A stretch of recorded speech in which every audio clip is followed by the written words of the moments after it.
Maybe you're tired of waiting, tired of watching plans fall apart just when you thought things were finally coming together. Tired of seeing everyone else move forward while your life feels stuck. And maybe, in the quietest moments, you wonder if something's wrong with you. If you missed your chance, if you're somehow behind. But what if there's something you were never taught? A truth the Buddha discovered 2,500 years ago that changes everything about how you see timing, about waiting, about why some things haven't happened yet. What if every delay you've experienced, every door that closed, every plan that fell apart, every not yet that broke your heart, wasn't random? Not because the universe planned it, but because reality itself works through causes and conditions. And when you understand how, everything shifts. Get ready. For the next 3 hours, you're not watching a video. You're stepping into an exploration that could change how you meet every moment of your life. If it feels right, share where you're listening from, your city, what time of day it is.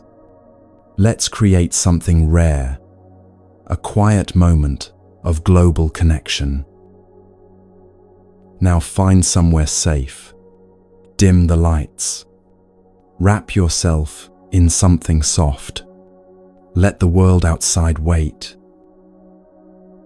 Because what you're about to discover isn't just ancient wisdom, it's the key to transforming how you experience waiting itself. Not by making things arrive faster, but by ending the war between where you are and where you think you should be. You're here because something brought you here. Conditions aligned. Your exhaustion, your hope, this moment. Everything that happens next begins right here. Let's begin.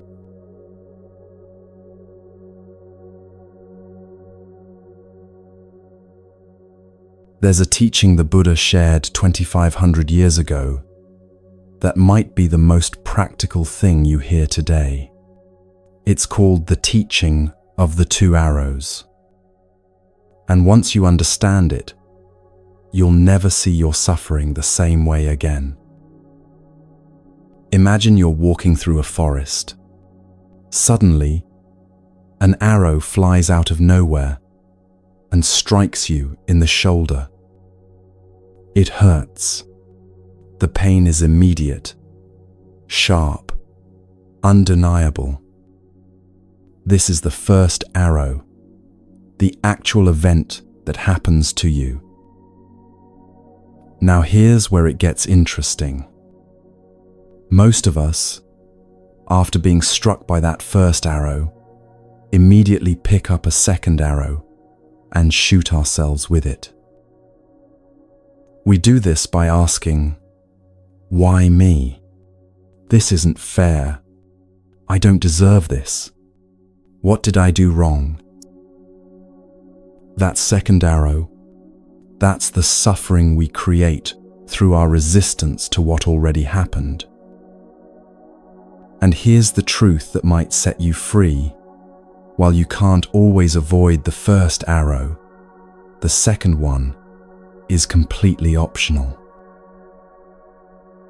Let me tell you about Sarah. Not her real name, but her story is real.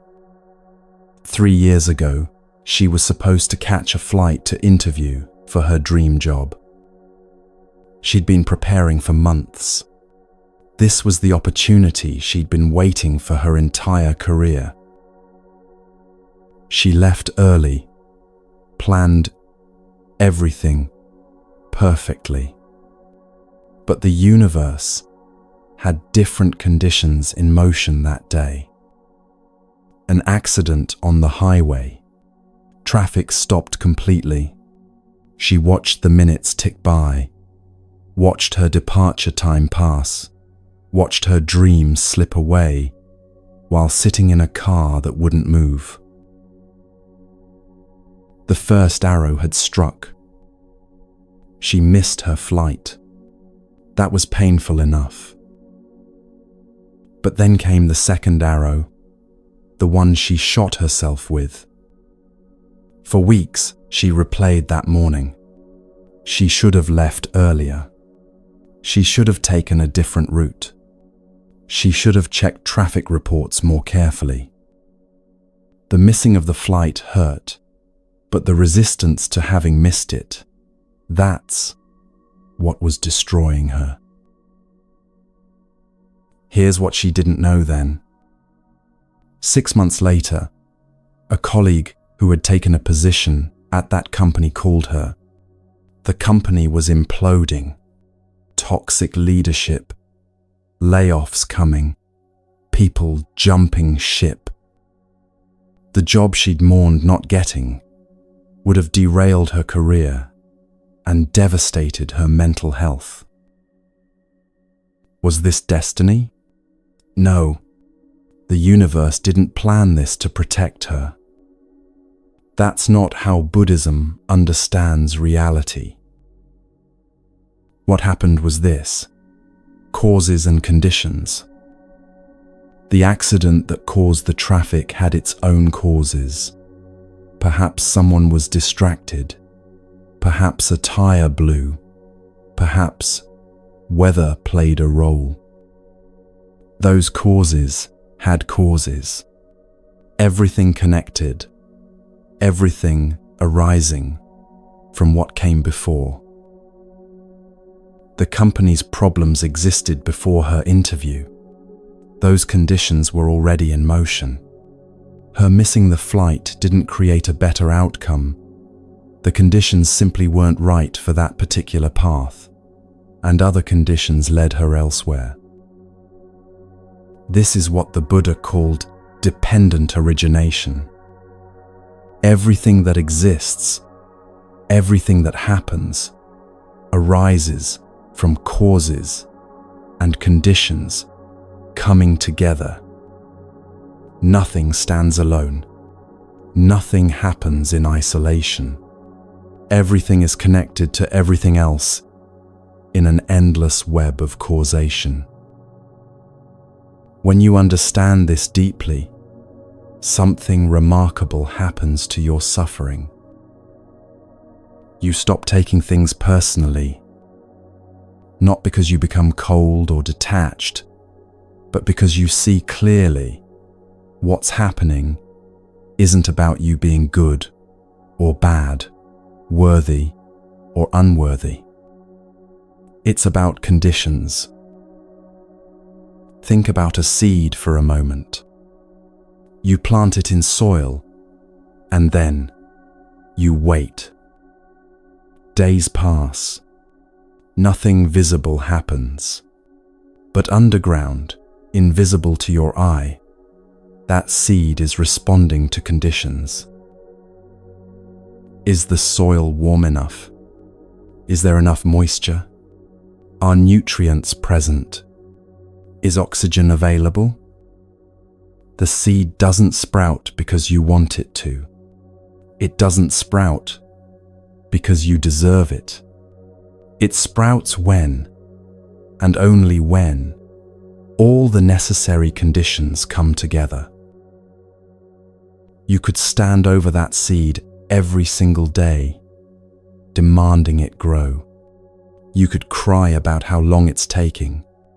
You could compare it to your neighbor's garden where everything seems to bloom faster.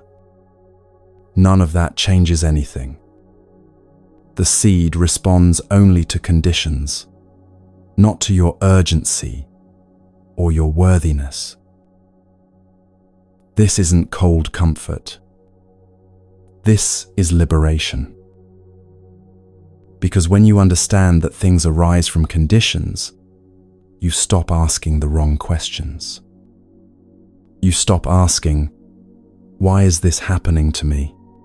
You start asking, what conditions are present right now? And more importantly, what conditions can I influence?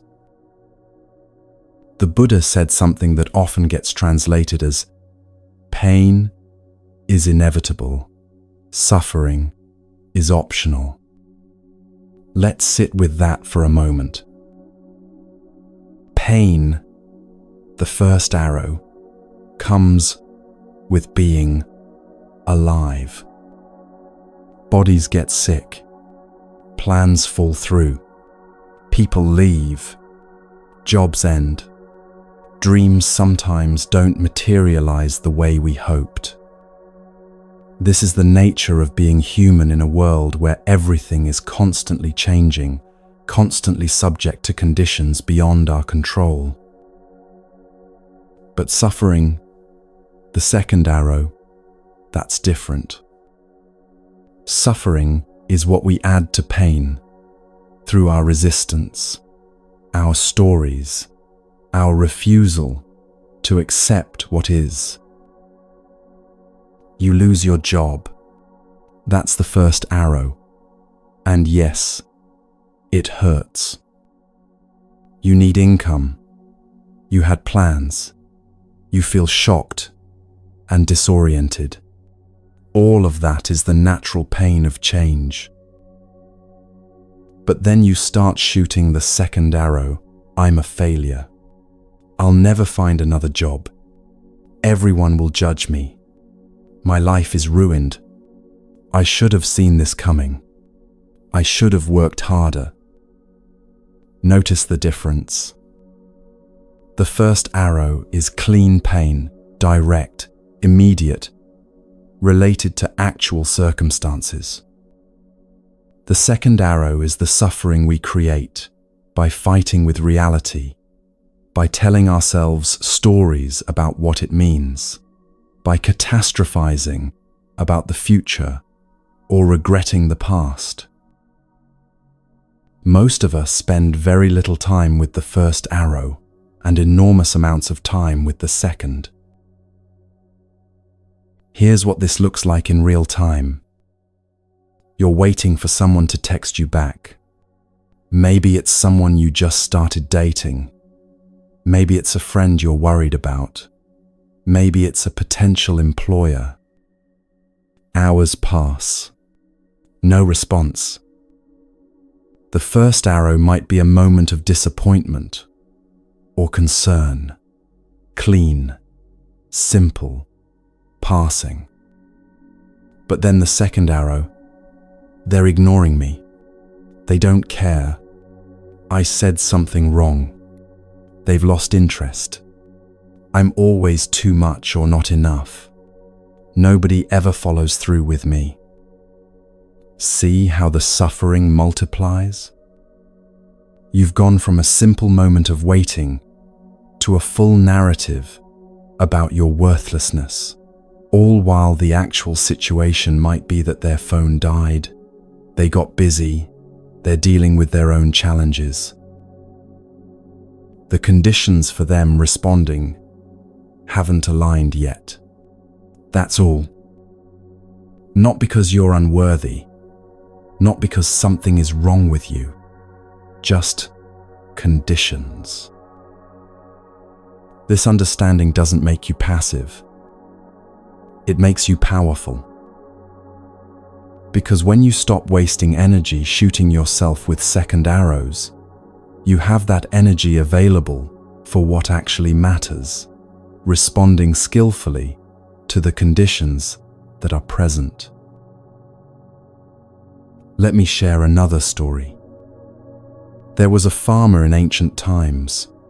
This is a classic teaching tale, who had one horse. One day, the horse ran away. The neighbors came and said, "Such bad luck." The farmer replied, "Maybe." The next day, the horse returned. bringing 3 wild horses with it. The neighbors exclaimed, "Such good luck!" The farmer said, "Maybe." The following day, the farmer's son tried to ride one of the wild horses and broke his leg.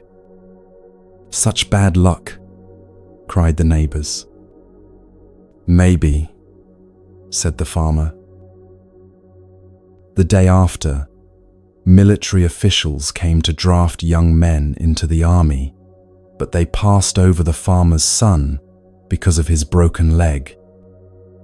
"Such good luck," the neighbors celebrated. "Maybe," said the farmer.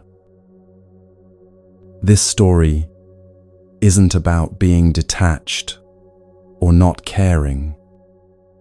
It's about understanding that we rarely see all the conditions, all the consequences, all the connections. What looks like disaster might be leading somewhere we can't yet perceive. What looks like great fortune might bring unexpected challenges. We simply don't know. The farmer's wisdom was in not shooting the second arrow. He didn't add stories about good or bad, deserving or unfair. He met each moment as it came, responded to the conditions present, and stayed open to what would arise next. This doesn't mean you don't feel. The farmer certainly had feelings about his horse, his son, the circumstances. But he didn't create additional suffering by insisting reality should be different than it was. Now, you might be thinking, but aren't there genuinely bad things that happen? Things we should fight against? Absolutely. And here's the crucial distinction. Accepting what is doesn't mean accepting what should be. If you're in a harmful situation, acceptance means seeing it clearly, without the fog of denial or the distortion of the second arrow. That clear seeing actually empowers you to respond effectively. When you're not caught up in "why me?" and "this shouldn't be happening," you can ask the useful questions. What are my options right now? And what skillful action can I take? The teaching of the 2 arrows isn't about becoming passive or resigned. It's about becoming clear. Think about learning to swim. When you first enter deep water, there's often panic. You fight against the water, thrashing, creating turbulence, exhausting yourself. That's the second arrow, the resistance to being in water. But when you learn to swim, you work with the water. You stop fighting. You understand how water behaves, how your body can move through it, how to use its properties rather than battle against them. The water hasn't changed. Your relationship to it has. Reality is like that water. You can fight it, exhaust yourself, create turbulence, or you can learn to work with what is. This is where the teaching of dependent origination becomes deeply practical. When you understand that everything arises from causes and conditions, you stop personalizing circumstances.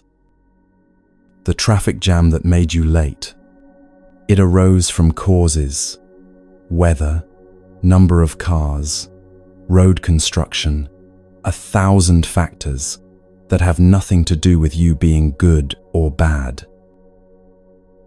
The job rejection, It arose from conditions. Maybe someone internal was being promoted. Maybe budget got cut.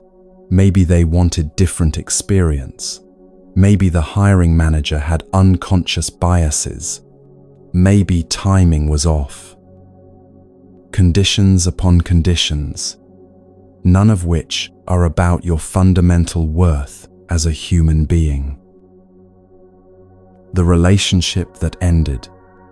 It arose from conditions, different life paths, incompatible communication styles, unmet needs, timing, readiness, past wounds, affecting present capacity.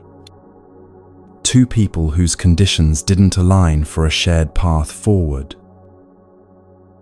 This understanding is incredibly freeing. You're not at the center of a cosmic judgment system where good people get good things and bad people suffer.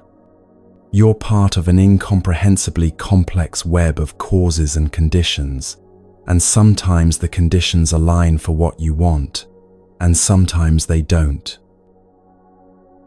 Your work isn't to control all the conditions. That's impossible. Your work is to influence what you can, accept what you can't, and stop shooting yourself with second arrows in the meantime. There's a meditation practice in Buddhism where you simply note pain versus suffering. When something hurts, you notice it. This is the first arrow. When your mind starts creating stories about it, you notice that too. This is the second arrow. The practice isn't to stop the second arrow from arising. That would be another form of fighting reality. The practice is simply to see it clearly. And in that seeing, in that recognition, something loosens. The second arrow loses some of its power. You start to notice how much of your suffering is optional, how much energy you've been spending arguing with reality, how exhausting it's been to insist that things should be other than they are. And gradually, so gradually you might not notice at first, you begin to put down the second arrow. Not through force or discipline, but through understanding. Through seeing clearly that shooting yourself doesn't change what happened. It only adds more pain to pain. This is the beginning of what the Buddha called the end of suffering. Not the end of difficulty, not the end of challenges or pain. Those continue as long as we're alive. But the end of the extra suffering we pile on top. The end of the war with reality. The end of taking everything personally. When Sarah finally understood this, that missing her flight wasn't punishment, wasn't about her worth, was simply conditions, not aligning, she could let it go. And in that letting go, she had energy to notice the conditions that were present, the opportunities that were actually available, the path that was opening while she'd been mourning the one that closed. The seed metaphor is worth returning to. When conditions aren't right, the seed waits. It doesn't torture itself. It doesn't wonder what's wrong with it. It simply remains in potential, responding to the conditions as they shift, ready to grow when the moment is right. You're like that seed. Some things in your life haven't manifested yet, not because you're inadequate, but because conditions aren't fully ripe. And your job isn't to force ripeness or to suffer while waiting. Your job is to tend to what you can, to water your soil, to ensure you're getting light, to remove rocks where possible, while understanding that the timing of blooming isn't personal. This is what it means to trust in causes and conditions rather than fighting against time. You do your part. You plant seeds. You cultivate skills. You show up. You try. And then you allow reality to unfold according to the infinite conditions at play, most of which you'll never see or understand. There's profound peace available in this understanding. Not the peace of getting everything you want when you want it. That's not possible in a world of causes and conditions. But the peace of no longer fighting with what is, of no longer shooting yourself with second arrows, of no longer believing that your suffering serves any purpose except to create more suffering. The Buddha taught this 2,500 years ago, and it's just as true today. Pain happens. That's the first arrow, and it's part of being alive.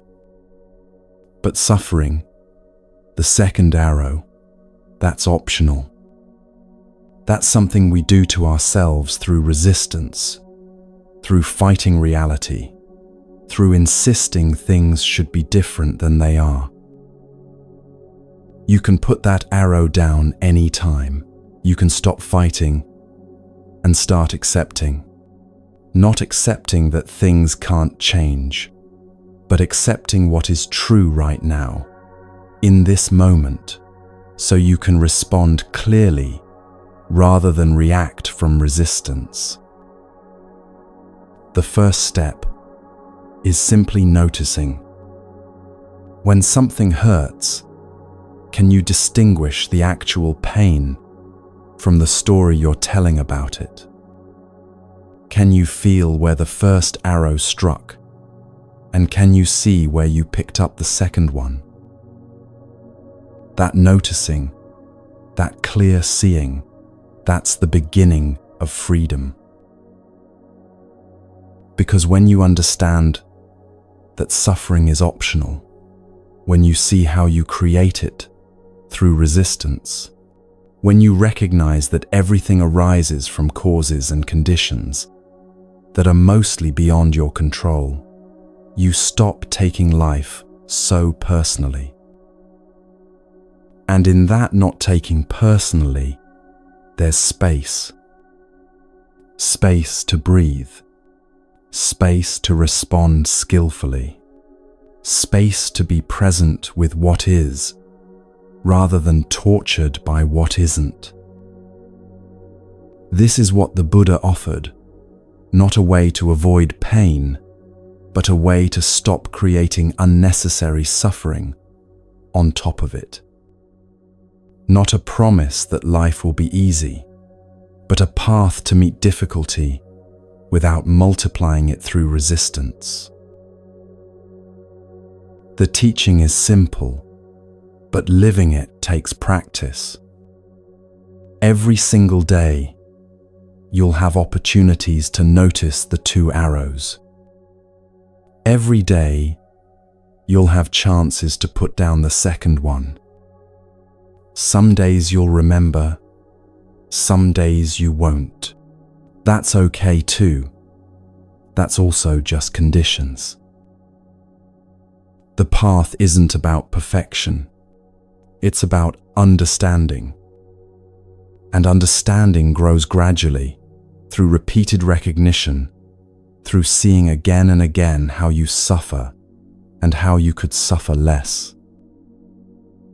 So the invitation is this: notice the arrows. Feel the difference between pain and suffering, between what happens and what you add to what happens. And gently, without judgment, begin to put down the second arrow. Not because you're strong enough to avoid pain, but because you're wise enough to stop inflicting it on yourself. Let's continue.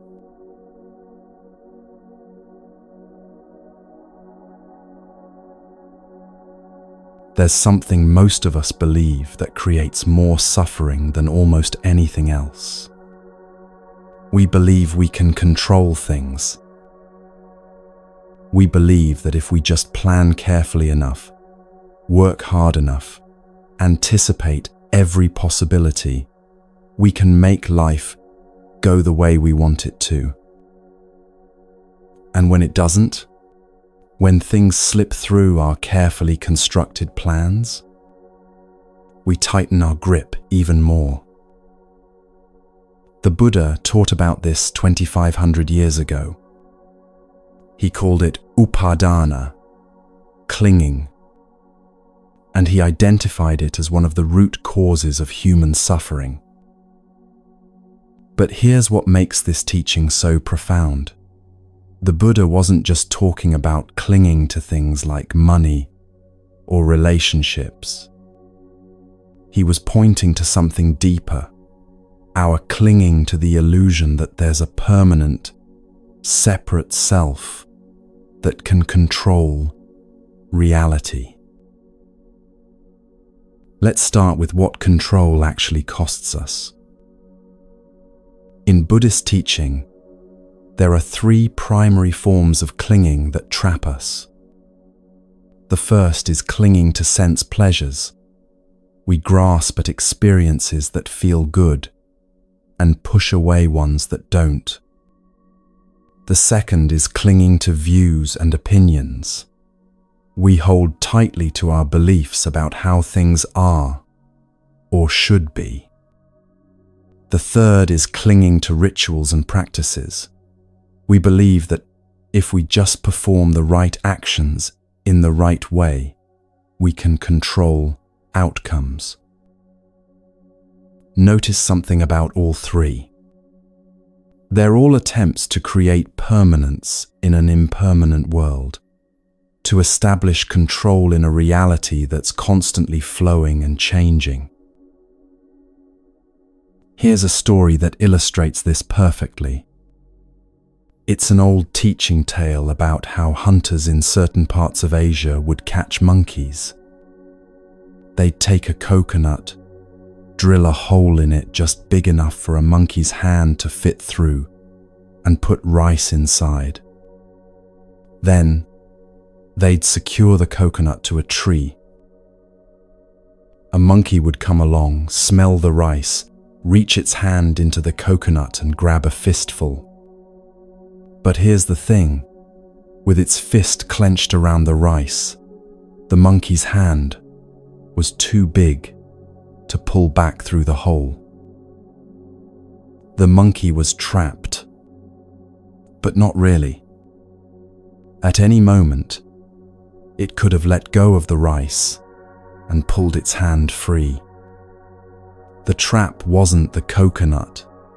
The trap was the monkey's own clinging. We do this all day long. We reach into situations and grab hold, and then we can't understand why we feel trapped. We're holding so tightly to how things should be, to what we think we need, to our plans and expectations, and that very holding is what imprisons us. A woman once told me she spent 5 years trying to save a relationship that had been over for 4. Every conversation became about fixing, controlling, managing. She read books, tried new approaches, adjusted her behavior, demanded he adjust his. She was exhausted, miserable, but she couldn't let go. If I just find the right way to communicate, she kept thinking. If I just give him what he needs, if I just become what he wants, I can make this work. She was the monkey with her fist around the rice, and the relationship was the coconut she couldn't pull free from. not because she was actually trapped, but because she wouldn't release her grip on how things should be. When she finally let go, when she finally accepted that some things can't be controlled, no matter how hard we try, she described it as simultaneously devastating and liberating. The devastation passed. The liberation remained. This is what the Buddha was pointing to with the teaching of anatta, non-self. It's one of the most misunderstood teachings in Buddhism. So, let's be clear about what it actually means. Anatta doesn't mean you don't exist. It means the self you think you are, solid, permanent, separate, in control, that self is an illusion. What you actually are is a constantly changing process, a flow of experiences and conditions arising and passing away moment by moment. You're not a noun, you're a verb. Think about a river for a moment. When you look at a river, you see something that appears stable, something you can point to and say, that's the Mississippi, or that's the Ganges. But is it really the same river from one moment to the next? The water that was there a second ago has already flowed downstream. New water has taken its place. The riverbed itself shifts over time. Rocks move, sediment settles, banks erode. What you call the river is actually a continuous process of flowing, not a fixed thing. There's a famous quote often attributed to the Buddha, though it actually comes from the Greek philosopher Heraclitus. You cannot step into the same river twice. Why? Because by the time you step in again, it's different water, a different moment, and you're different too. This is exactly what the Buddha meant by anicca impermanence. Everything is process, not entity. Everything is constantly flowing, changing, arising, and passing away. And here's where we create so much suffering. We try to freeze the river. We meet someone and fall in love, and we want that feeling to stay exactly as it is forever. We have a perfect day, and we want to capture it, hold it, repeat it. We find success, and we panic at the thought of it changing. We experience health, youth, security, and we cling desperately to these states, as if we could stop time.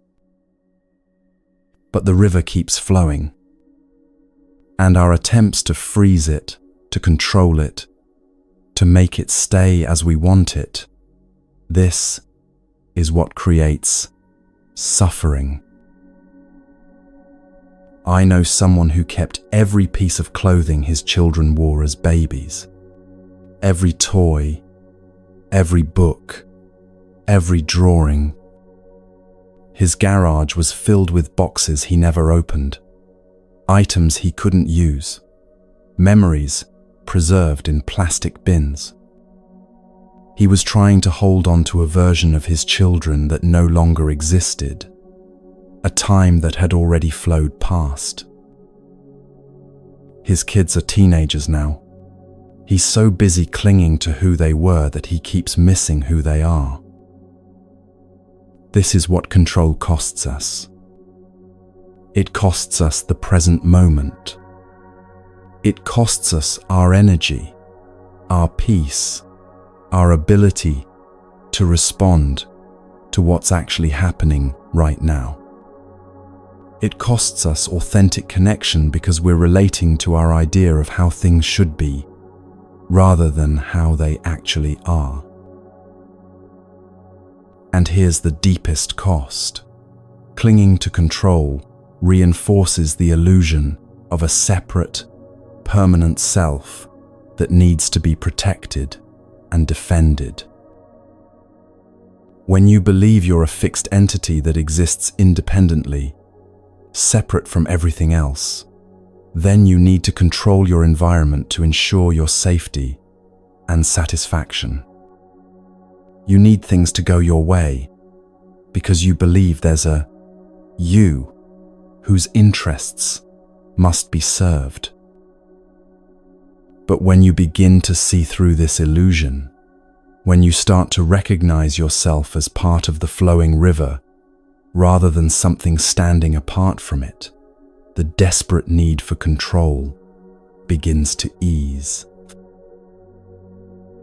Let's be clear about what letting go actually means in Buddhist practice, because this is where many people get confused. Letting go is not surrender to a higher power. It's not giving up your agency or your ability to make choices. It's not passive resignation to whatever happens. Letting go is releasing your clinging to outcomes. It's the difference between doing your best and demanding a specific result. It's the difference between having preferences and having rigid requirements for reality. You can still plan, still work toward goals, still have hopes and dreams, but you hold them lightly, understanding that you're not in complete control of how things unfold. You influence conditions, but you don't control all conditions. There's a famous Zen parable that illustrates this perfectly. A farmer had one horse, which was his family's most valuable possession. One day, the horse ran away. The neighbors came to express sympathy. "Such terrible luck," they said. The farmer simply replied, "Maybe." The next day, the horse returned, bringing with it 3 wild horses. The neighbors rushed over to congratulate him. "Such wonderful luck," they exclaimed. The farmer said, "Maybe." The following day, the farmer's son tried to ride one of the wild horses and was thrown off, breaking his leg. The neighbors gathered again. "Such bad luck," they lamented. "Maybe," said the farmer.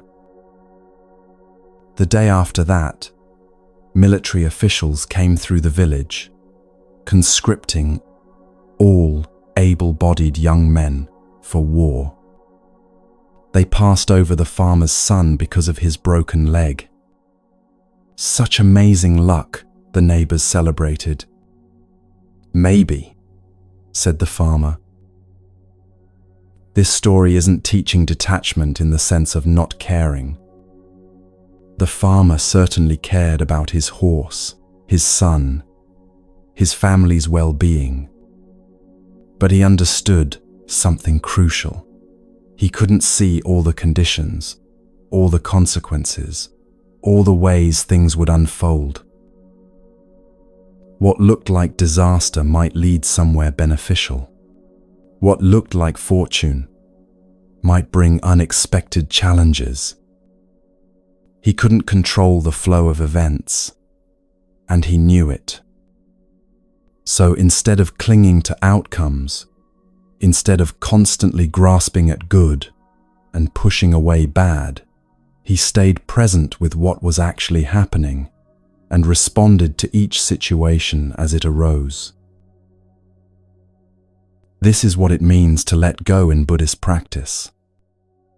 Not to stop caring, not to stop acting, but to stop clinging to how things must be. The practice itself is simple to describe, though not always easy to do. It starts with noticing where you're clinging right now. Take a moment, really, right now, and just scan your inner experience. Where are you holding tightly? What are you trying to control? Maybe it's a conversation you keep replaying, wishing you'd said something different. That's clinging to the past, trying to control what's already happened.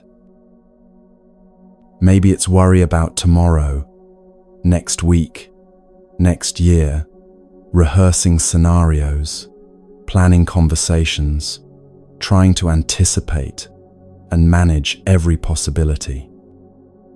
That's clinging to the future, trying to control what hasn't happened yet. Maybe it's a relationship where you keep thinking, if they would just, or why can't they? That's clinging to who you think they should be, rather than accepting who they are. Maybe it's your own emotions, trying to force yourself to feel differently, berating yourself for anxiety or sadness or anger, as if you could control your inner weather through willpower alone. The practice is simply to notice the clinging without judgment. Not to shame yourself for it, not to try to force yourself to let go. That would just be more clinging, more control. Just notice it, feel it, recognize it for what it is. Oh, I'm trying to control this. I'm clinging to this outcome. I'm grasping at this idea of how things should be. In that simple recognition, something begins to shift. The grip loosens slightly, not because you forced it to, but because you saw it clearly. Let me tell you about Marcus. He was a manager at a tech company, and his team wasn't performing the way he wanted. He held more meetings, created more systems, sent more emails, outlining exactly how things should be done. The more he tightened control, the worse things got. People became afraid to make decisions without checking with him first. Innovation died. The team's energy flatlined. He came to a meditation class completely burned out, desperate for something to change. When he heard the teaching about clinging and control, something cracked open. "I've been the monkey," he said. "My fist is so tight around how I think things should be that I can't even see what's actually happening." He started practicing letting go, not by abandoning his responsibilities, but by loosening his grip on outcomes. He still provided guidance and support, but he stopped trying to control every detail. He started trusting his team to find their own solutions. He began responding to what was actually happening, rather than comparing it constantly to his ideal. The team transformed within months, not because he got better at controlling them, but because he stopped trying to. This is the paradox of letting go. When you release the illusion of control, you often become more effective, not less. Why? Because you're working with reality as it is, rather than fighting against it. Because your energy isn't being drained by constant resistance. Because you're able to see clearly and respond flexibly, rather than forcing predetermined solutions. Think again about the river. If you're trying to dam it up, stop it, control its flow, you're in constant battle with immense force.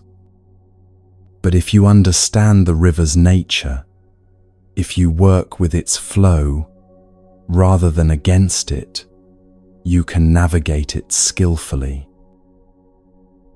A kayaker doesn't control the river. They understand it, read it, respond to it. They know when to paddle hard and when to let the current carry them. They know how to use the river's own energy rather than fighting against it. This is the wisdom of letting go, not weakness, but skillfulness. Not giving up, but waking up to how things actually work. The Buddha taught that our belief in a permanent, controllable self is the root of this clinging. We think there's a me that exists independently, that needs to be protected and satisfied, that can and should control its environment. But look closely at your own experience. Where is this fixed self? Your body is constantly changing, cells dying and regenerating, sensations arising and passing. Your thoughts are constantly changing. One moment you're thinking about work, the next about dinner, the next about a memory from childhood. Your emotions are constantly changing.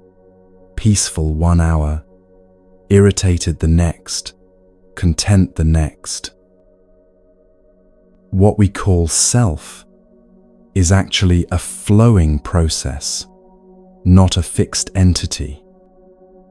You are more like the river than the rock, and trying to create a permanent, controllable self in the midst of constant flow, that's exhausting. When you really see this, when you experience directly that there's no separate, permanent self that needs to control everything, the desperate quality of clinging begins to ease. You're not giving up your identity or your ability to function in the world. You're seeing through an illusion that was causing suffering. Here's a practical way to work with this. The next time you notice yourself trying to control something, pause and ask, what am I really afraid will happen if I let go? Often, underneath the need for control is fear. Fear that you won't be okay, that you'll be hurt, that something essential will be lost.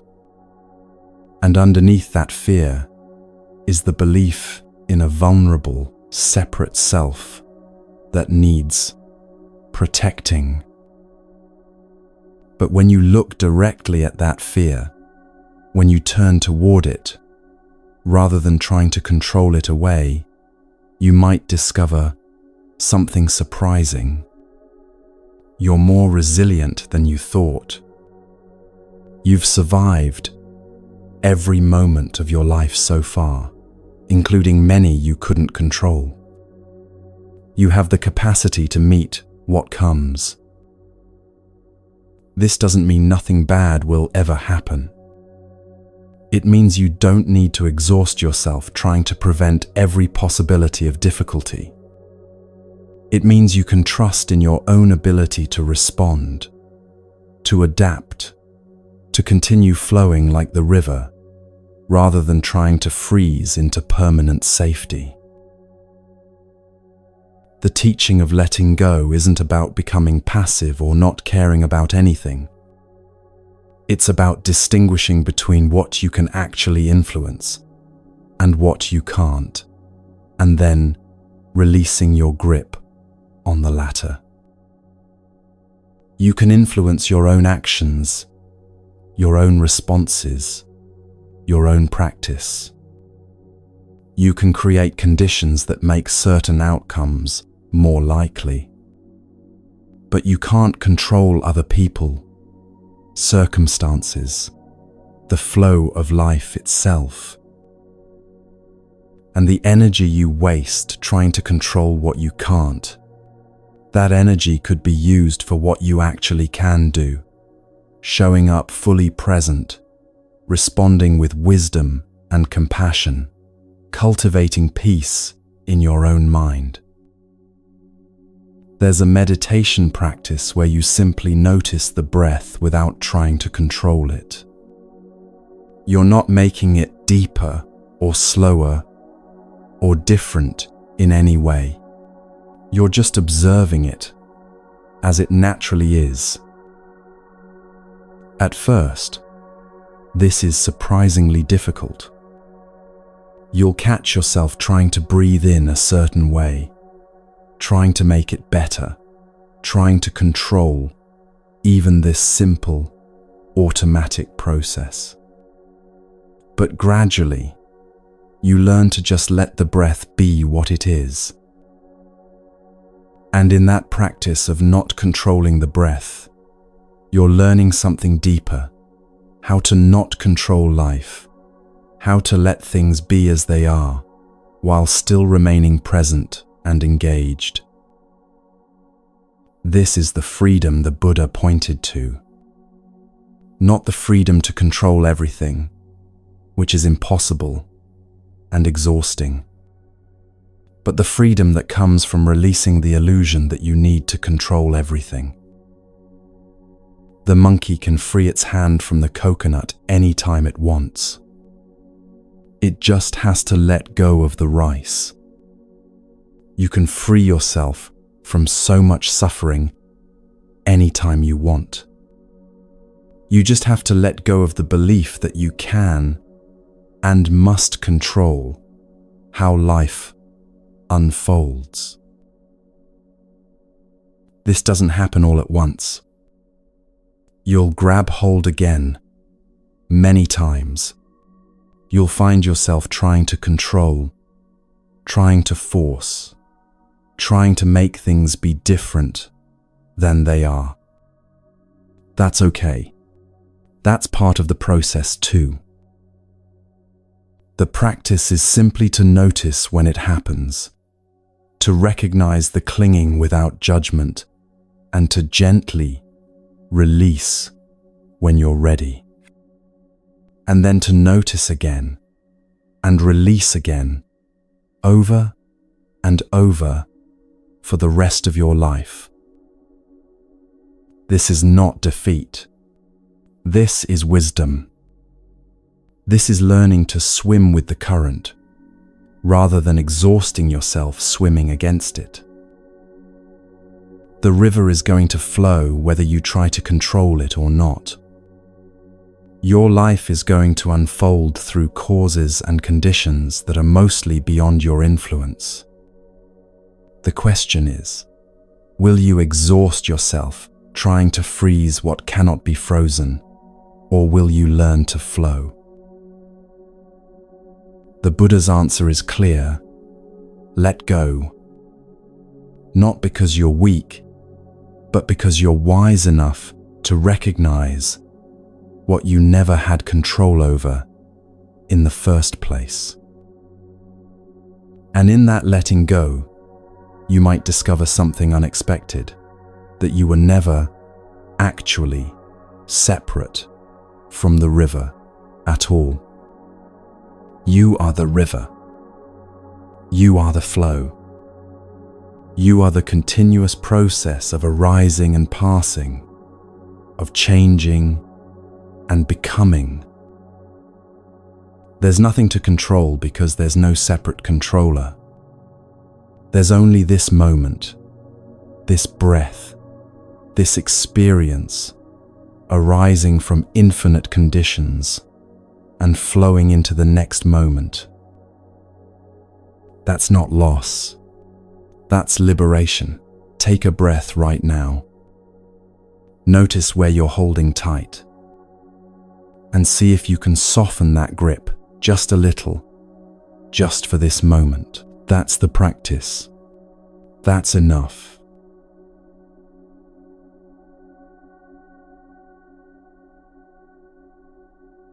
There's a story about bamboo that gets told often, but usually with the wrong lesson. People say it's about faith, about trusting the universe, about waiting for your miracle. But that's not what the bamboo teaches at all. Here's what actually happens. When you plant Chinese bamboo, you water it, tend the soil, ensure it gets sunlight. And for 4 years, sometimes 5, you see almost nothing above ground. Just a tiny shoot, barely visible, seemingly not growing at all. Then, in the 5th year, that bamboo can grow 90 feet in 6 weeks.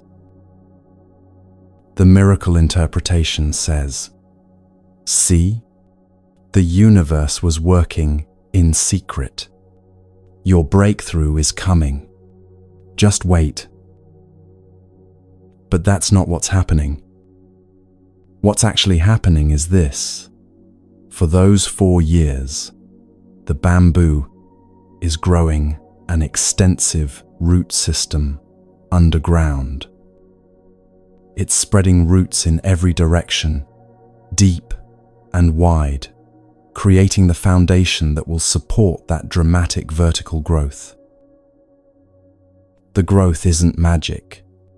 It's preparation. It's the accumulation of causes and conditions. And here's what matters most. The farmer doesn't just wait. Every single day of those 4 years, the farmer waters, tends, maintains. Active patience. Continuous cultivation. The farmer can't force the bamboo to grow faster, but the farmer also can't just plant it and walk away, trusting the universe to handle everything. The farmer participates in creating the conditions for growth, while accepting the natural timeline of that growth. This is what the Buddha taught about patience, and it's completely different from passive waiting. In Pali, the language of early Buddhist texts, the word for patience is khanti. It's listed as one of the 10 paramis, the 10 perfections that lead to awakening. But khanti doesn't mean sitting around hoping things will get better. It means cultivating unshakable inner stability while actively engaging with what's in front of you. These 10 perfections aren't abstract ideals. They're practical qualities you develop through continuous practice. Generosity, ethical conduct, renunciation, wisdom, energy, patience, truthfulness, determination, loving kindness, and equanimity. Each one builds on the others, and patience sits right in the middle, supporting everything else. Without patience, you can't sustain practice. Without patience, the first difficulty makes you quit. Without patience, you demand immediate results and abandon the path when they don't come. But with patience, real patience, active patience, you can maintain practice through anything. The Buddha himself is the perfect example of this. After years of seeking, After trying every practice available in his time, he sat down under the Bodhi tree and made a vow he would not rise until he understood the nature of suffering and its end. He didn't sit there waiting for enlightenment to be delivered to him. He wasn't passive. He was practicing with full intensity, observing his mind with unwavering attention, investigating the nature of reality, working with the conditions he could influence, while accepting the ones he couldn't. He sat for 49 days. And according to the stories, during that time, he faced everything that would test his patience: doubt, fear, desire, all the ways the mind tries to pull us away from sustained practice. His patience wasn't about waiting for something external to happen. It was about maintaining his practice, regardless of how long it took, regardless of results, regardless of whether awakening came in an hour or a lifetime. That's khanti. That's real patience. And then, when all the conditions aligned, his effort, his concentration, his wisdom, his readiness, understanding arose. Not because he waited, but because he cultivated. This distinction is crucial. Waiting is passive, and it breeds helplessness. Cultivation is active, and it builds capacity. When you're waiting, you're at the mercy of external circumstances. When will they call? When will it happen? When will things change? You're suspended in time, powerless, watching the clock, refreshing your email, checking your phone, living in a constant state of anticipation that drains your energy and steals your presence. But when you're cultivating, you're engaged with what you can do right now. You're planting seeds, watering roots, creating conditions. You're building the foundation for what you want to grow, while understanding that the timeline of that growth isn't entirely up to you. Let me tell you about Maria. She was a writer who desperately wanted to publish a novel. She'd written 3 complete manuscripts over the years, sent out hundreds of queries to agents, collected rejection after rejection. For a while, she fell into passive waiting. After sending queries, she'd sit by her email, refreshing constantly, her stomach in knots, unable to work on anything new because she was so consumed by waiting for responses. Weeks would pass in this anxious suspension. Then she encountered the Buddhist teaching on right effort, samavayama. Right effort is about applying energy in ways that actually support growth and awakening. It's divided into 4 parts: preventing unwholesome states from arising, abandoning unwholesome states that have arisen, cultivating wholesome states that haven't yet arisen, and maintaining wholesome states that are present. Maria realized her anxious waiting was an unwholesome state. It wasn't helping her, wasn't moving her forward, was actually preventing her from doing what she could do. So she shifted her practice.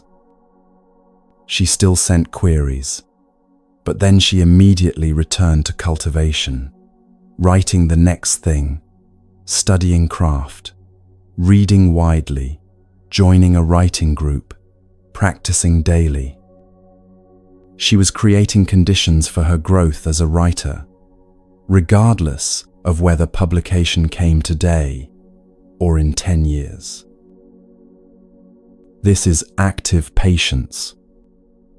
She couldn't control whether agents would respond or publishers would accept her work. Those conditions included factors beyond her influence. But she could control her own practice, her own development, her own relationship to the process. 3 years later, her 4th novel found a home with a publisher. But here's what mattered more. She'd written 2 more novels in that time, grown tremendously as a writer, and found genuine peace in the practice itself, rather than torturing herself with waiting. The publication was wonderful when it came, but it wasn't what saved her. What saved her was learning to cultivate instead of wait. This is what the Buddha taught about samavayama. Right effort isn't about forcing or controlling outcomes. It's about wisely directing your energy toward what you can actually influence, then maintaining that effort with patience and equanimity, regardless of results.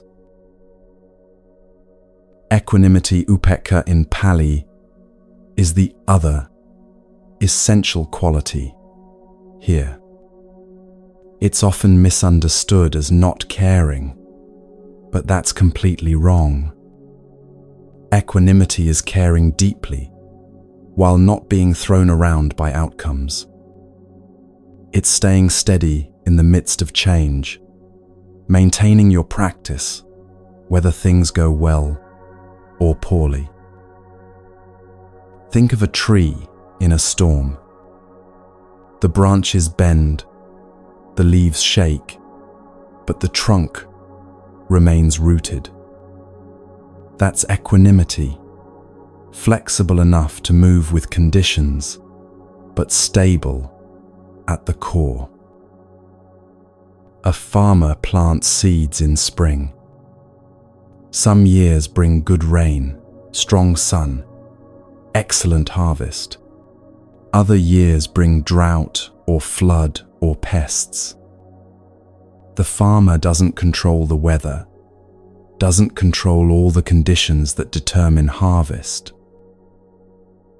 But does the farmer stop planting because outcomes aren't guaranteed? No. The farmer plants every season, tends the crops with care, and accepts what the combination of effort and conditions produces. This is patient cultivation, without attachment to specific timelines or guaranteed results.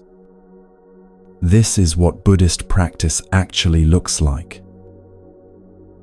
Now let's get practical about what this means for your life right now. Whatever you're waiting for, the relationship, the job, the healing, the change, the clarity, ask yourself this: what can I cultivate while conditions ripen? If you're waiting for a relationship, what can you cultivate now?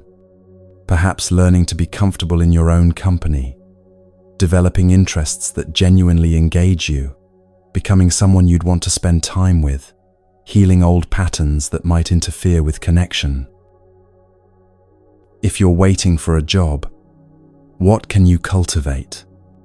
New skills, expanded network, deeper understanding of what you actually want to do, resilience in the face of rejection, clarity about your values. If you're waiting for healing, what can you cultivate? The practices that support wellness, patience with the body's timeline, acceptance of what is, while working toward what could be, understanding of what's within your influence. This shift from waiting to cultivating changes everything. Suddenly you're not powerless. You're not at the mercy of external timing. You have a practice, something meaningful to do with your energy and attention. And here's what's profound. Often, by the time the thing you were waiting for arrives, you've grown so much through cultivation that either you're truly ready for it or you've discovered you don't need it in the way you thought you did. There's a man named James who spent years waiting to start his life after he lost significant weight. He'd tell himself, "When I lose 50 pounds, then I'll date. Then I'll apply for better jobs. Then I'll be happy." His life was on hold, suspended in passive waiting. Then a friend introduced him to meditation and Buddhist teachings.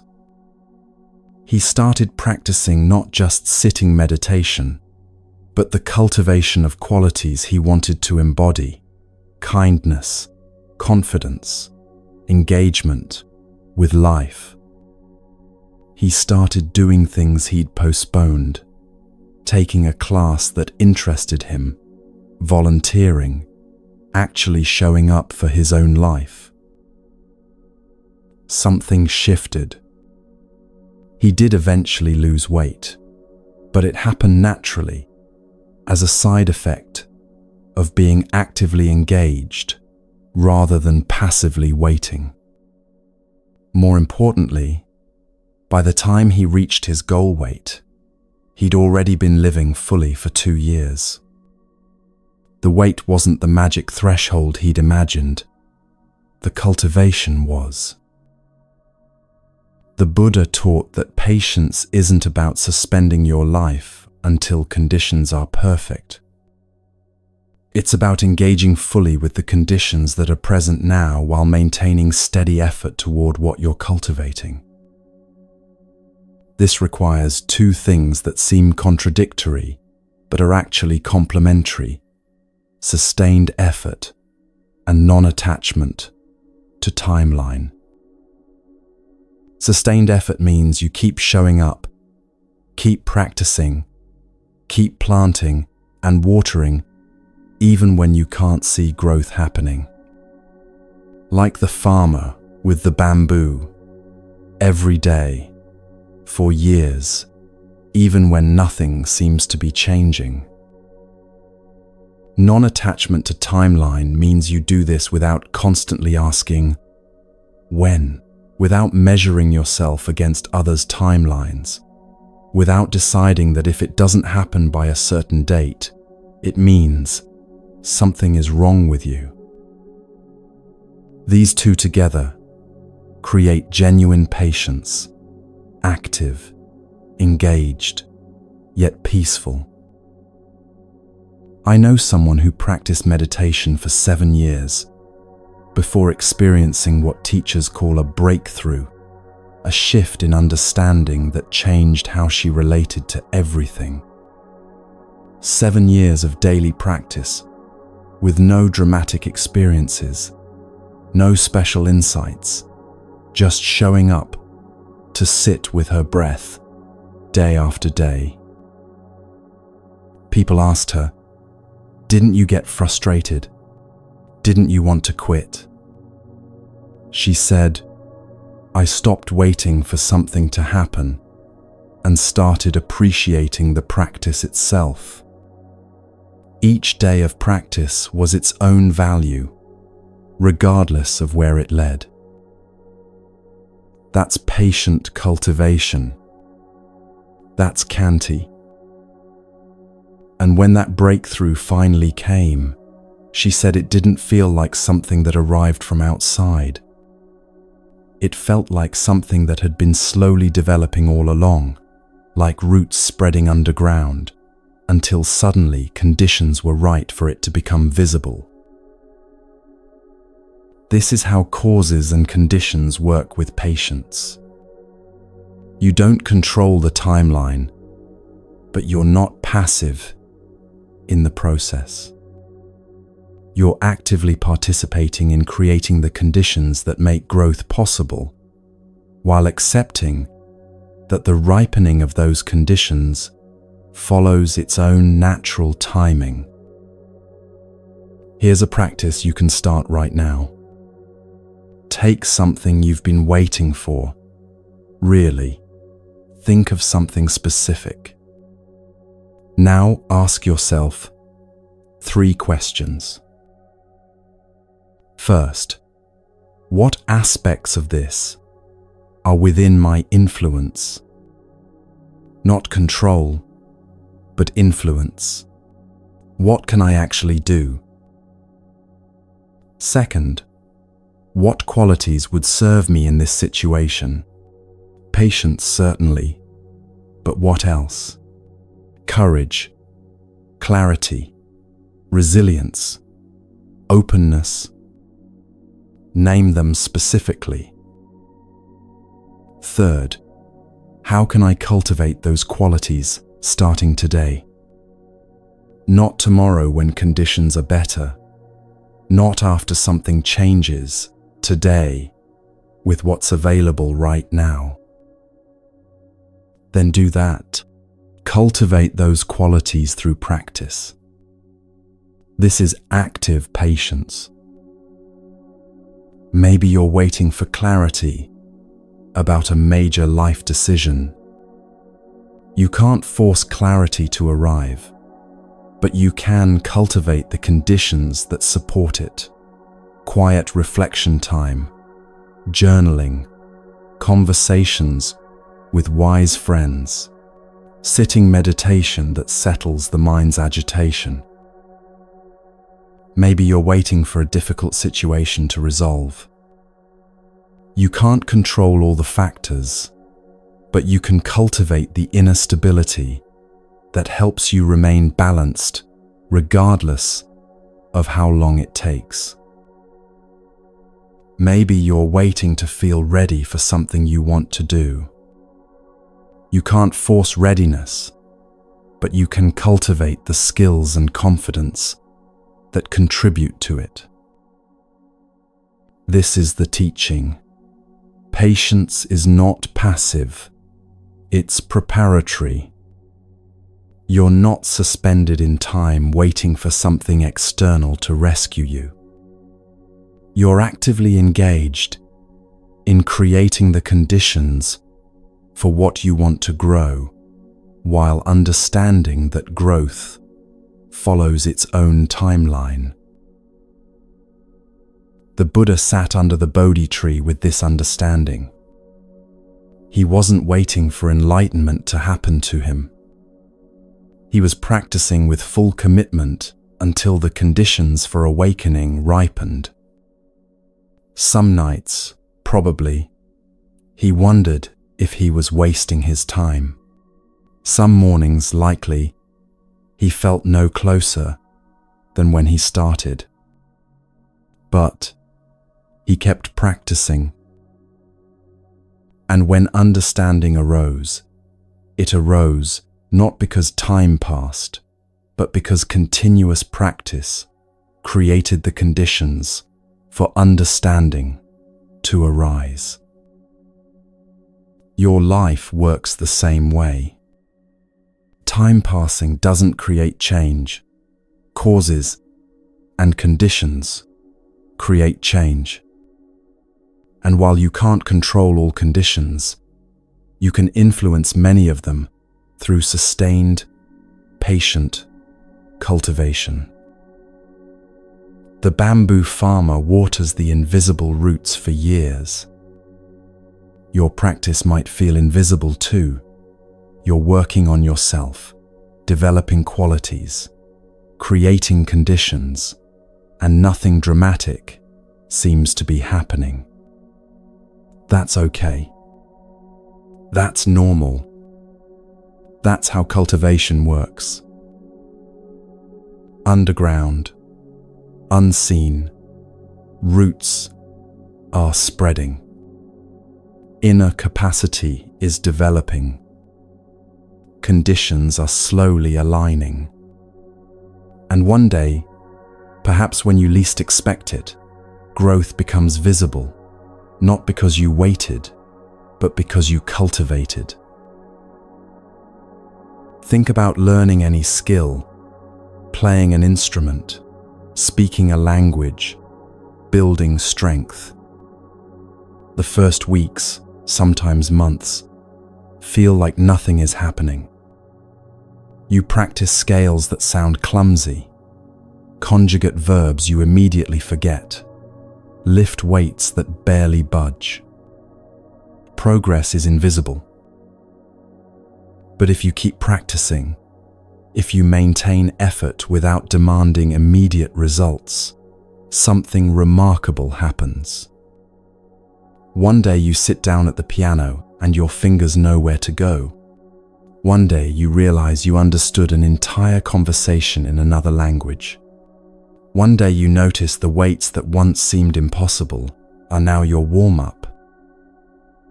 That's not magic. That's accumulated practice, creating conditions for capacity to emerge. That's roots spreading underground until they can support visible growth. This is patience as path, not passive waiting. This is right effort combined with equanimity. This is how you engage fully with life, while accepting that you're not in complete control of timelines. So, if you find yourself waiting today, ask, what am I cultivating? If the answer is only anxiety and impatience, shift your energy.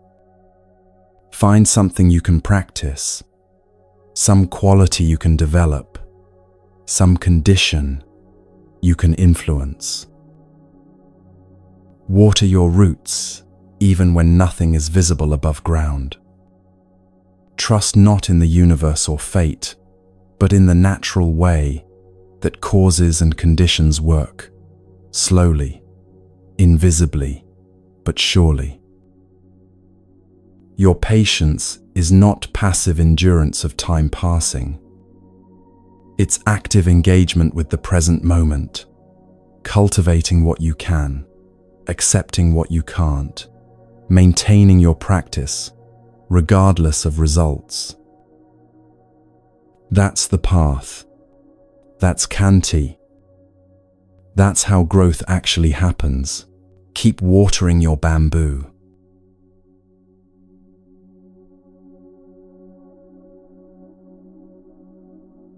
A book falls off your shelf.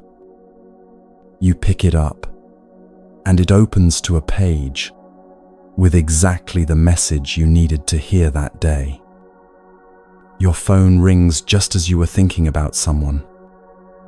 You miss a train, then meet someone in the station who changes your life. Most people call these moments synchronicity, divine timing, the universe sending signs. They build entire spiritual philosophies around the idea that reality is trying to communicate with them, guide them, show them the way. But the Buddha taught something different, something far more profound than a cosmic messaging system. He taught that everything is connected, not through divine intention, but through an inconceivably complex web of causes and conditions. Every single thing that exists, every event that occurs, arises from countless causes that themselves arose from countless causes, stretching back infinitely. This is called dependent origination, pratitya samutpada in Sanskrit. It's the central insight of Buddhism, the key that unlocks everything else. The Buddha said it simply, when this exists, that comes to be. With the arising of this, that arises. When this does not exist, that does not come to be. With the cessation of this, that ceases. Nothing stands alone. Nothing is independent. Everything arises in dependence on conditions. And when those conditions change, everything changes with them. Let's go back to that book falling off the shelf. The New Age interpretation says the universe knocked it down to give you a message. But look at what actually happened through the lens of dependent origination. The book fell because of causes. Maybe a vibration from traffic outside. Maybe the way you stacked books created instability. Maybe humidity changed the wood of the shelf. Maybe you bumped the shelf earlier without noticing. Each of those causes had its own causes stretching back infinitely. It opened to that particular page because of how it landed, which depended on its weight distribution, the angle it fell, the surface it hit. You noticed the message on that page because your mind was already preoccupied with that particular concern, so those words stood out against background noise. Your attention selected what seemed meaningful from everything available, the way it always does. That's not a cosmic sign. That's how consciousness works. You notice what matters to you. This explanation doesn't make the moment less meaningful. It makes it more wondrous. Because what you're seeing is the staggering interconnection of all things, not through divine planning, but through the natural unfolding of cause and effect in an infinitely complex system where everything touches everything else. There's a teaching metaphor in Buddhism called Indra's net. Imagine a vast net stretching infinitely in all directions. At each intersection where the threads cross, there's a perfectly reflective jewel. Each jewel reflects all the other jewels in the net.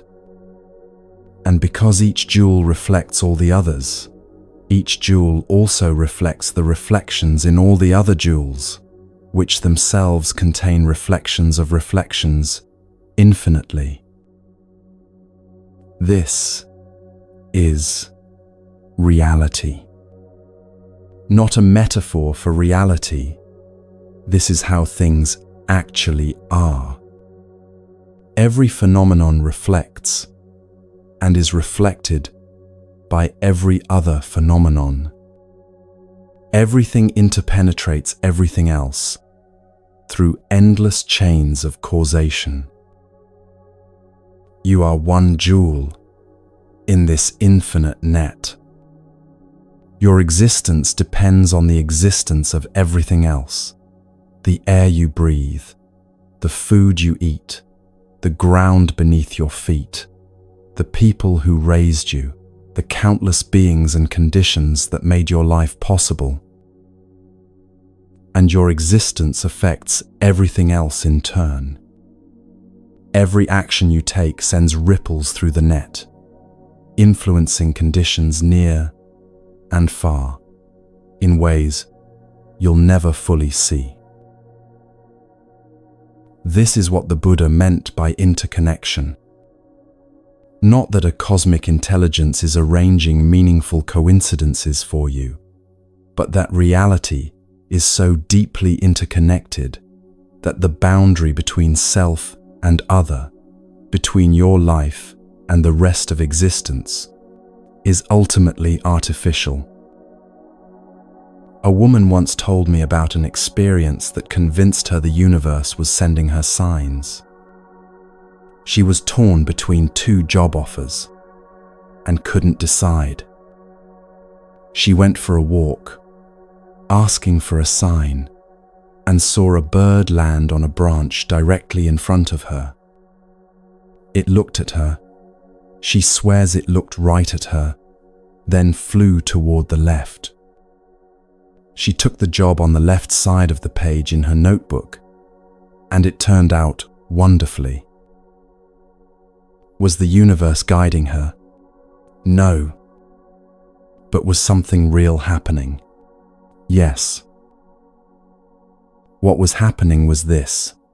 She had reached a point where her conscious mind couldn't decide, but her entire being, body, intuition, the accumulation of all her experiences and values, already knew which choice aligned better with her deepest truth. The walk calmed her mind enough for that deeper knowing to surface. The bird was just a bird, doing what birds do, flying in a direction determined by 1,000 factors: wind, food sources, nesting sites. But her attention, now receptive and quiet, seized on the bird's movement and used it as permission to acknowledge what she already knew. The decision didn't come from the bird. It came from her. But she needed something external to trust what was already clear internally. This is what usually happens with signs. We're looking for permission to trust our own knowing, so we project that authority onto external events. But the Buddha taught something more empowering. You can develop the capacity to discern clearly without needing external validation. You can learn to read the conditions within your own experience with such clarity that you know which way to move.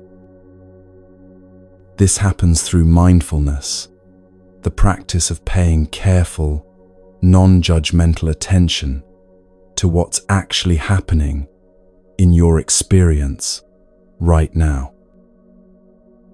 When you practice mindfulness, you begin to notice patterns. Not cosmic patterns, but the patterns of your own body and mind. You notice that certain situations create tightness in your chest, contraction, a sense of closing down. Other situations create openness, ease, a sense of expansion. These aren't random. They're your organism responding to conditions with extraordinary intelligence. Intelligence that's usually operating below conscious awareness. Your body knows things your thinking mind doesn't know yet. It's processing enormous amounts of information, subtle cues, past experiences, patterns recognized, but not yet articulated. It's responding to the web of causes and conditions with an intelligence that predates language, predates thought. Learning to read this isn't mystical, it's practical. It's noticing the difference between peace and agitation, between genuine rightness and anxious grasping, between clarity and confusion. Here's a practice you can try right now. Think about a decision you're facing, something where you genuinely don't know what to do. Hold both options in awareness, one at a time. First option. Where do you feel it in your body? Does your chest tighten or open? Does your breathing get shallow or deep? Do your shoulders rise or settle? Does your jaw clench or soften? Just notice, without judging, without deciding what any of it means. Second option. Same process. Where do you feel this one? What happens to your breath, your shoulders, your chest? Often there's a clear difference. One creates contraction, the other creates ease. This isn't the universe telling you what to do. This is your own deep intelligence speaking through the body.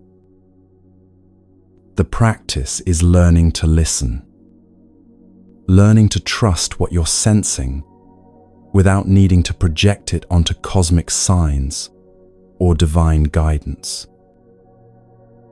This is wise discernment, prajna in Sanskrit.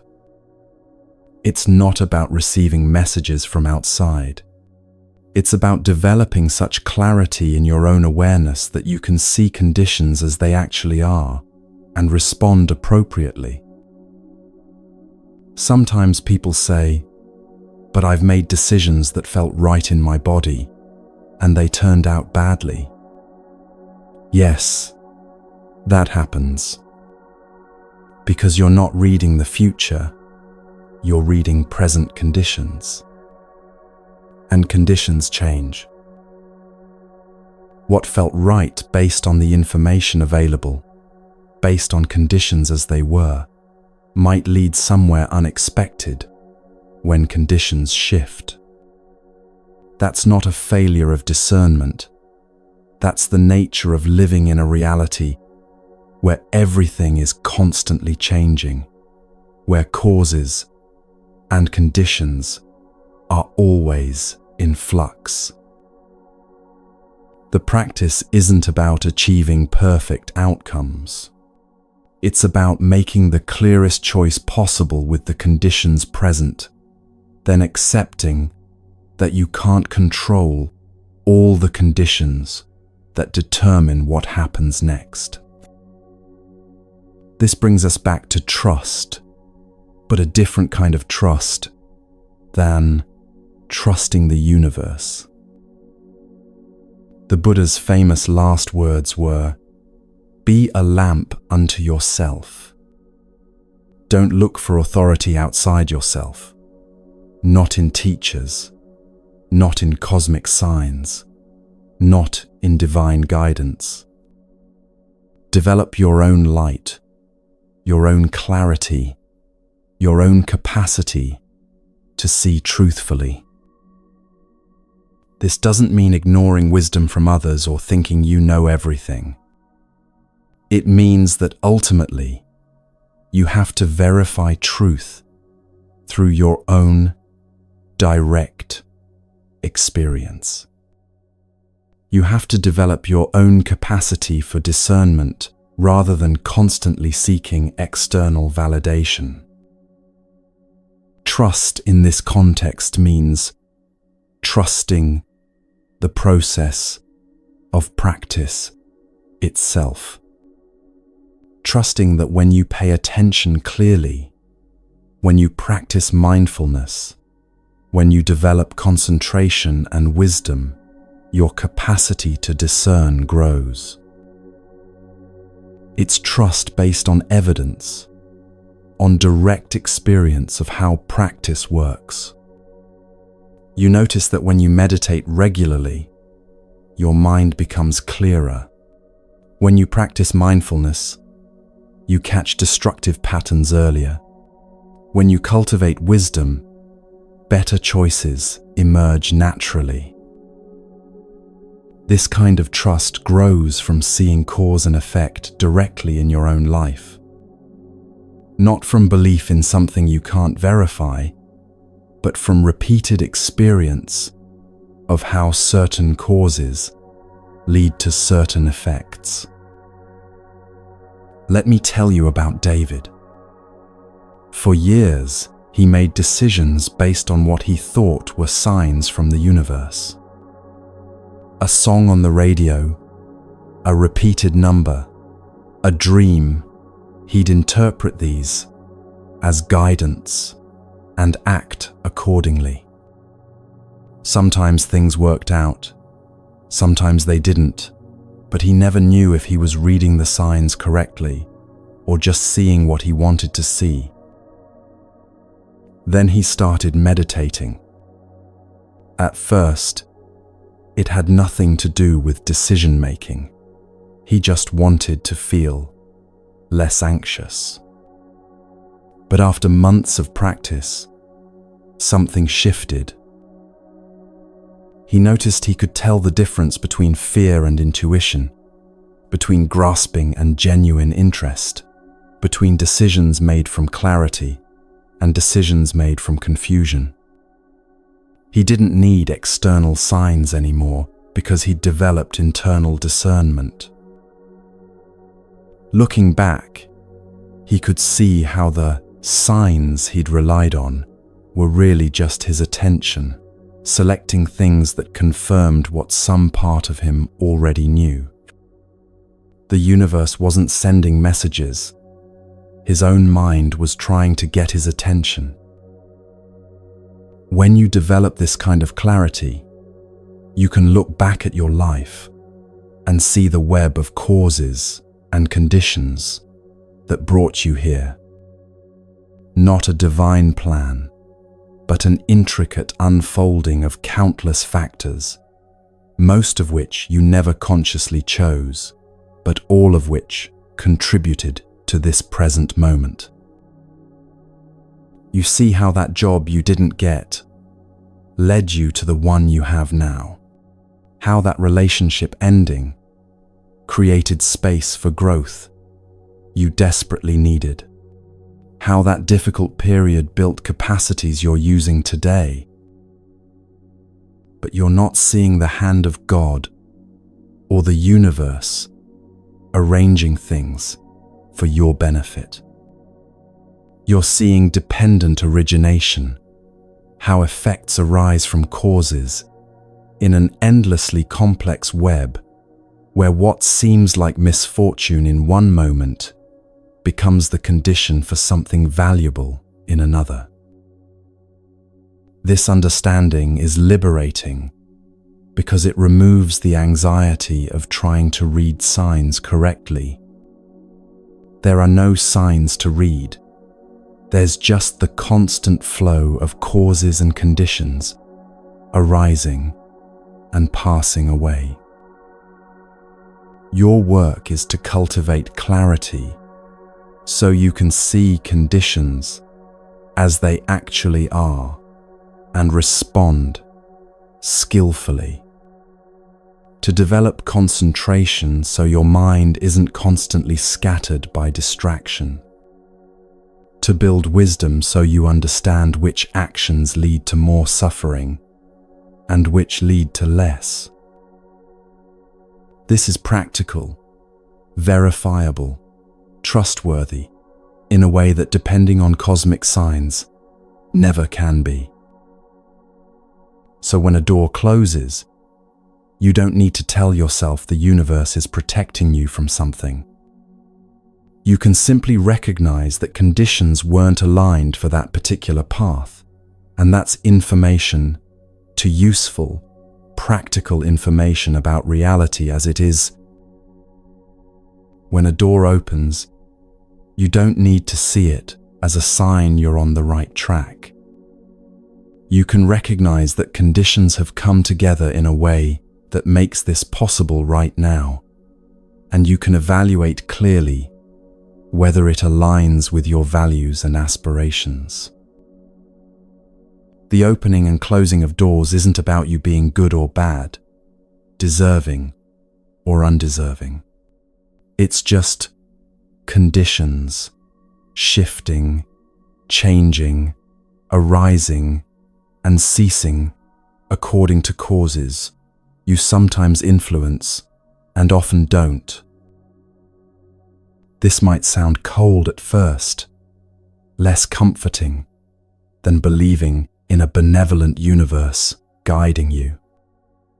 But actually, it's far more empowering, because it means you're not waiting for signs to tell you what to do. You're developing your own capacity to see clearly and choose wisely. You're not looking for permission from external events. You're cultivating internal authority based on direct understanding. And when you act from that clarity, you're adding your own thread to Indra's net. Your choices become conditions that affect everything else, rippling out in ways you may never see but that nonetheless matter. You're not receiving messages from reality. You're participating in reality, creating conditions through your actions, while accepting that you're also shaped by conditions beyond your control. This is the ancient teaching of interconnection. Everything touching everything else through infinite chains of causation. No cosmic messenger needed, just the staggering complexity of causes and conditions arising moment by moment by moment. Your attention notices patterns in this complexity. Your body responds with wisdom to what it senses. Your practice of mindfulness reveals more and more subtle connections, more precise understanding of how conditions work. And gradually, you become your own lamp. Not because you know everything, not because you can control outcomes, but because you can see clearly enough to respond appropriately to whatever arises. That's better than signs. That's wisdom. Be your own lamp.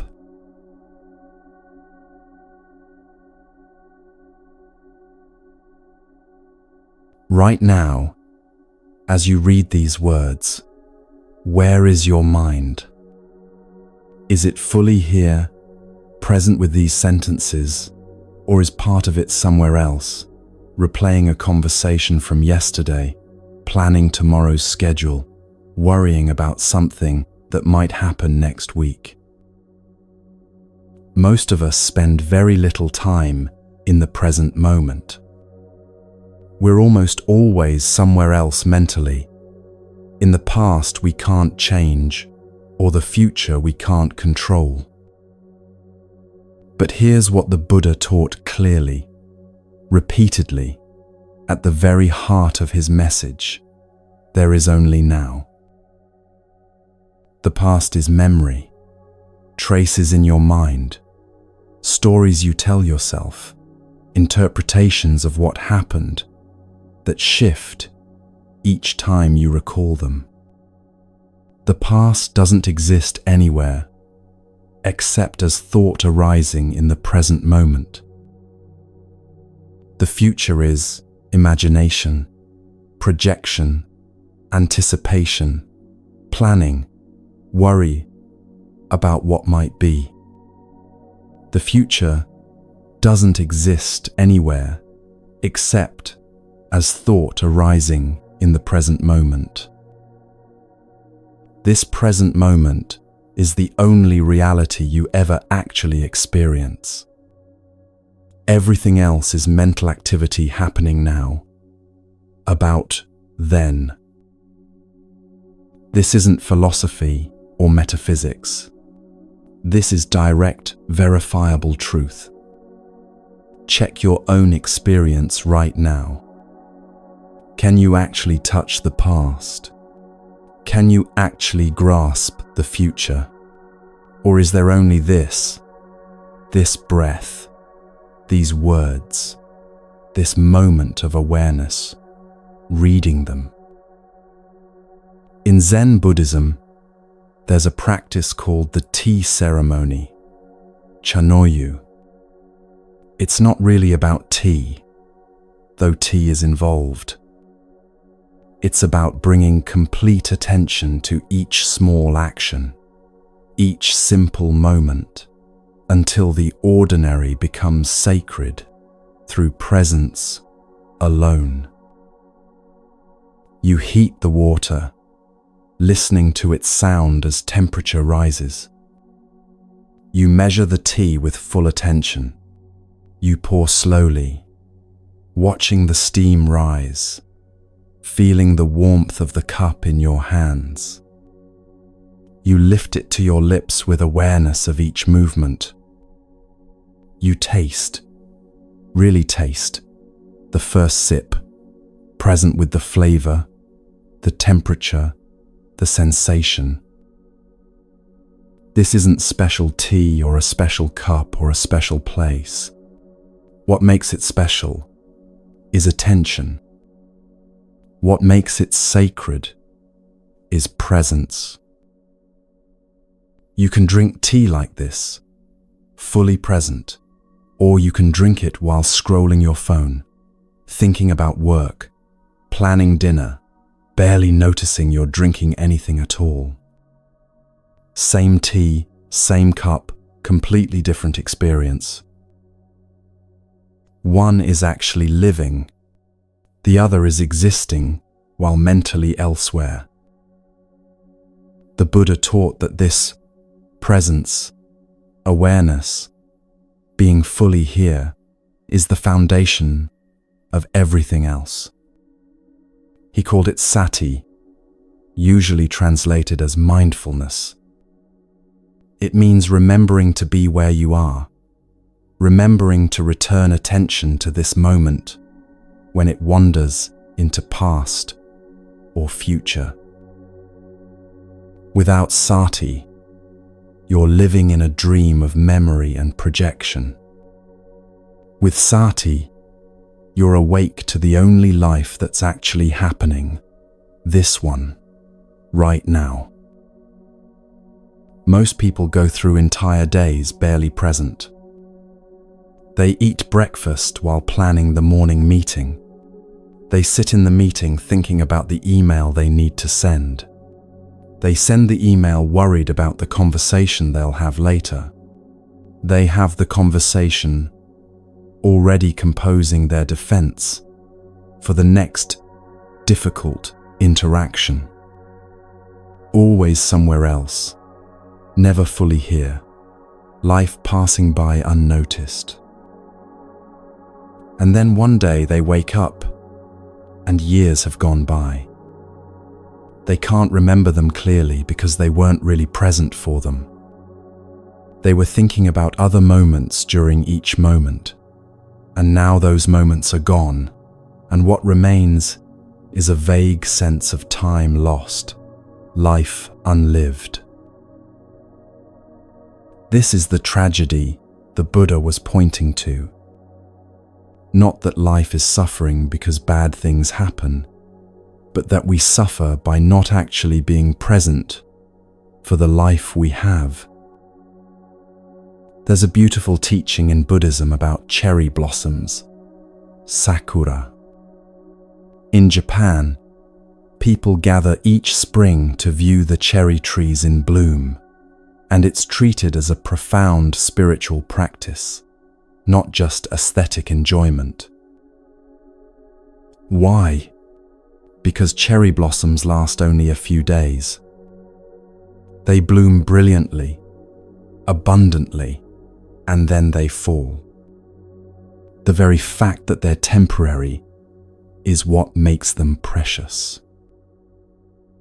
This is the teaching of anicca impermanence.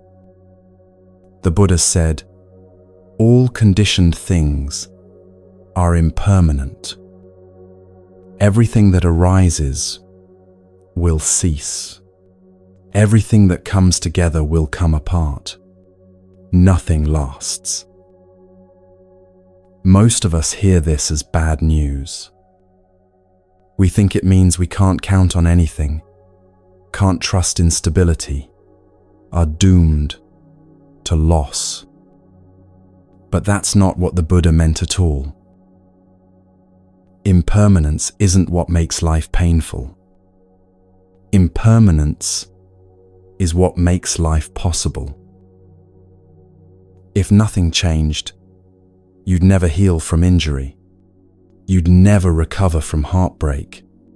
You'd never learn anything new or grow in any way. You'd be frozen in whatever state you were in, forever. The very thing we fear, change, is what allows for every good thing we experience.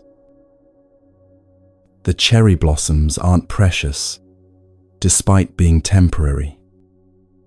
They're precious because they're temporary.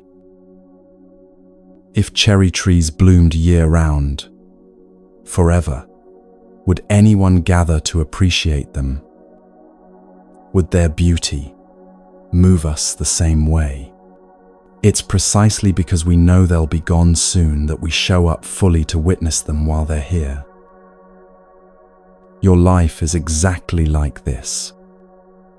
This conversation you're having, this meal you're eating, this person you're with, this phase you're in, it's all temporary.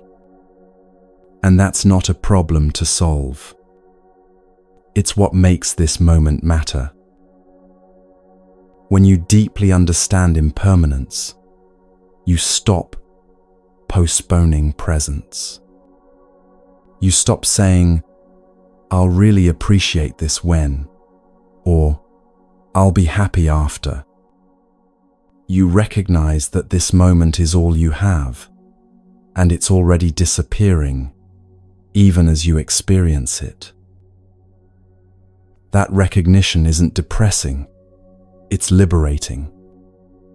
It wakes you up. A teacher once asked students, if you knew you had only one more day to live, what would you do differently? The responses were revealing. People would tell loved ones they care about them, would stop worrying about small things, would appreciate simple pleasures they usually overlook, would be present instead of distracted. The teacher said, "You do have only one more day.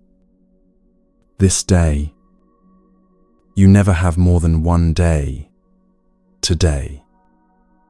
Everything else is memory or imagination.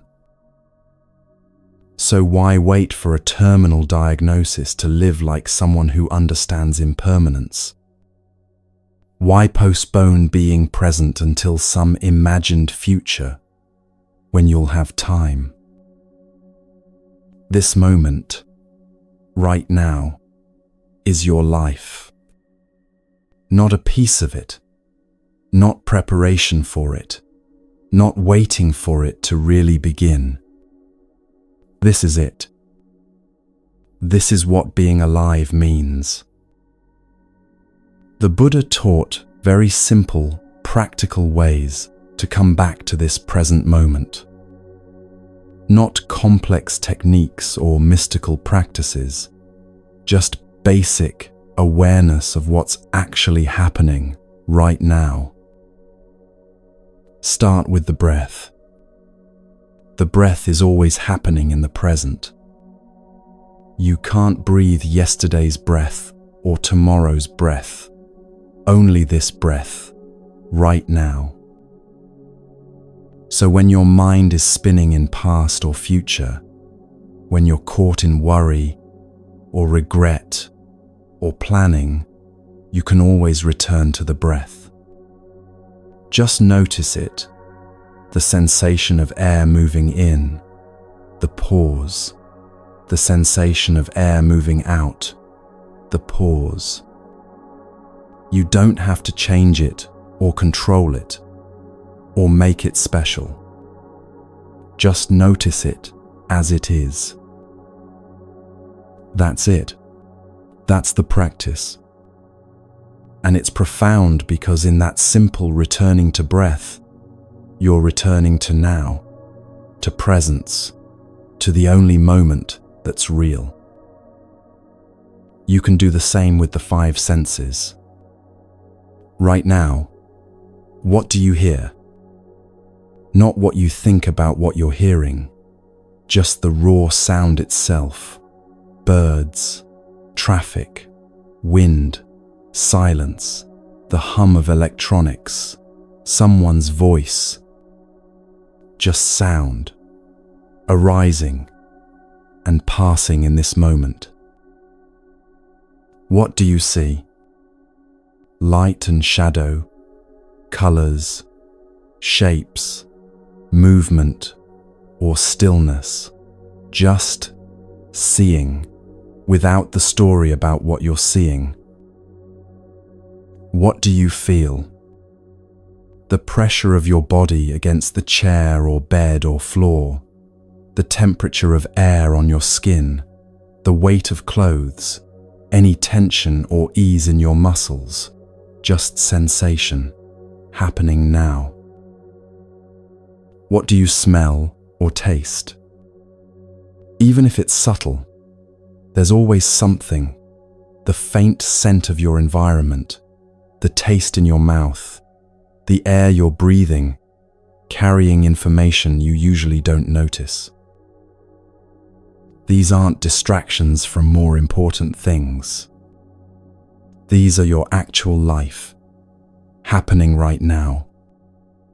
Everything else, all your thoughts about past and future, those are the distraction from the life you're actually living. There's a man named Thomas who told me he spent years waiting to feel ready to really live. He'd think, when I get promoted, then I'll relax and enjoy life. When I meet the right person, then I'll be happy.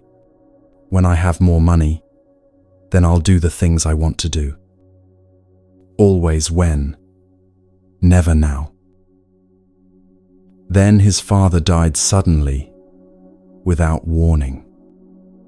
His father had also been waiting for retirement to travel, waiting until the house was paid off to enjoy himself, waiting for someday to really live. Someday never came. Thomas said the death shattered his illusion that he had unlimited time. He realized he'd been living like he had a dress rehearsal, like this wasn't the real thing yet. But there is no rehearsal. This is it, the only life you get, and it's happening right now, and every moment you spend mentally elsewhere is a moment lost forever. He started practicing presence. Not perfectly, not constantly, but regularly returning attention to now. Tasting his food instead of eating while staring at screens. Actually listening when people spoke, instead of planning his response. Noticing the sky, the air, the small moments that make up days. He said it was like waking up from a dream. Life had been happening all along, but he'd been missing it.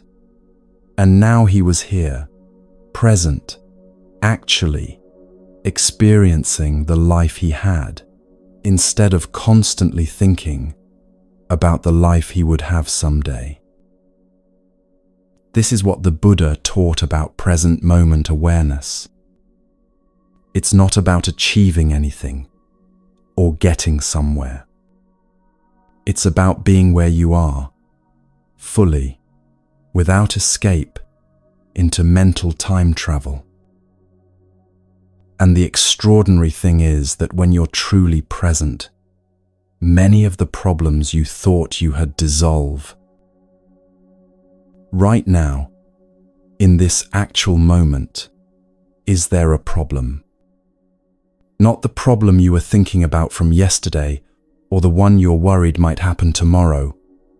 Right now, in the direct experience of this moment, is there a problem? Usually, there isn't.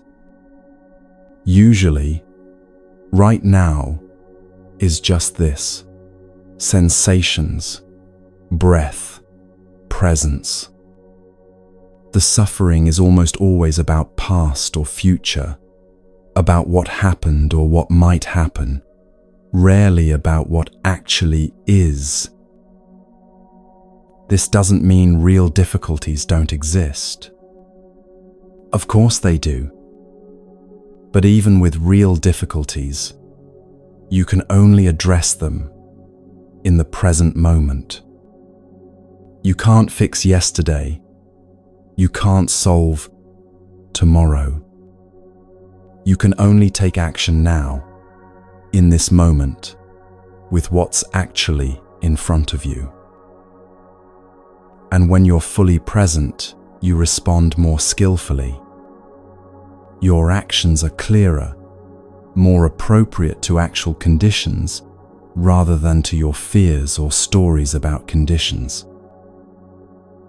There's another aspect of present moment awareness that's crucial: appreciation. When you're here, really here, you notice things you usually miss. The way light falls through a window, the exact expression on someone's face when they laugh, the feeling of warm water on your hands, the taste of something you've eaten 1,000 times but never really tasted. Life is unbelievably rich when you're present for it. Not because anything changes externally, but because you're finally awake to what's been here all along. And because you understand impermanence, you appreciate it more deeply. This moment with this person won't come again. This version of you, this version of them, these exact conditions, they're here now and they'll be gone soon, replaced by the next moment's different conditions. So you show up for it. You don't take it for granted. You recognize it as the unrepeatable, temporary, precious thing it is. This is what the Buddha meant by right mindfulness, samasati. Not thinking about being mindful, but actually being present, aware, awake to this moment as it is. The practice is simple enough that you can start right now. Wherever you are, whatever you're doing, just pause for a moment. Take one conscious breath, fully present with the in-breath, fully present with the out-breath. That's it. You've just been fully alive for one breath. Do that throughout your day, not as a technique to achieve something, but as a way of remembering where you actually are, here, now, alive in this moment that will never come again. You don't have to be present every second of every day. That's not realistic. Your mind will wander. That's what minds do. The practice is simply noticing when you've left the present moment and gently returning. Again and again, for the rest of your life. Each return is a return to reality, to the only moment you can actually live in, to the life that's happening right now rather than the one you're remembering or imagining. And here's what's beautiful. This moment is enough.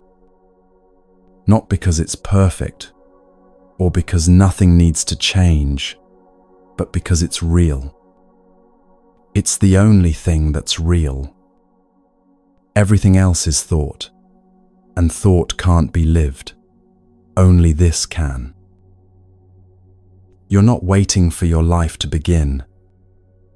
This is your life, beginning and ending in each moment, constantly fresh, constantly new, always right here. The tea you're drinking while thinking about work, that's your life, happening unlived. The conversation you're having while planning your response, that's your life, missed while you're somewhere else. The walk you're taking while ruminating about yesterday, That's your life, unnoticed, as you move through it, lost in thought.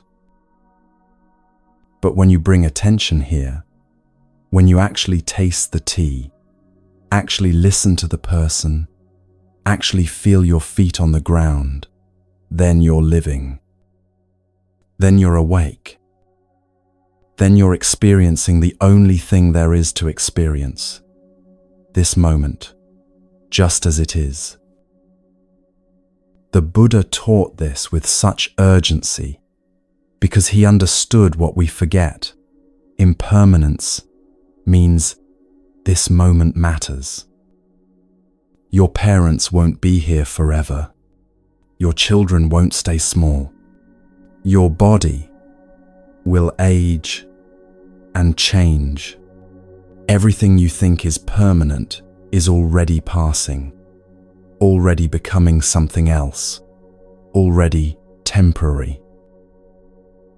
So be here now while now is.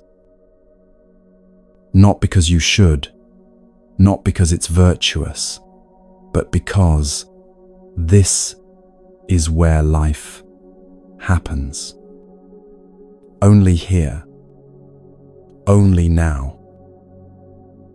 All those moments you're planning to really live later, after things settle down, after you achieve your goals, after conditions are perfect, those moments never come because later never arrives.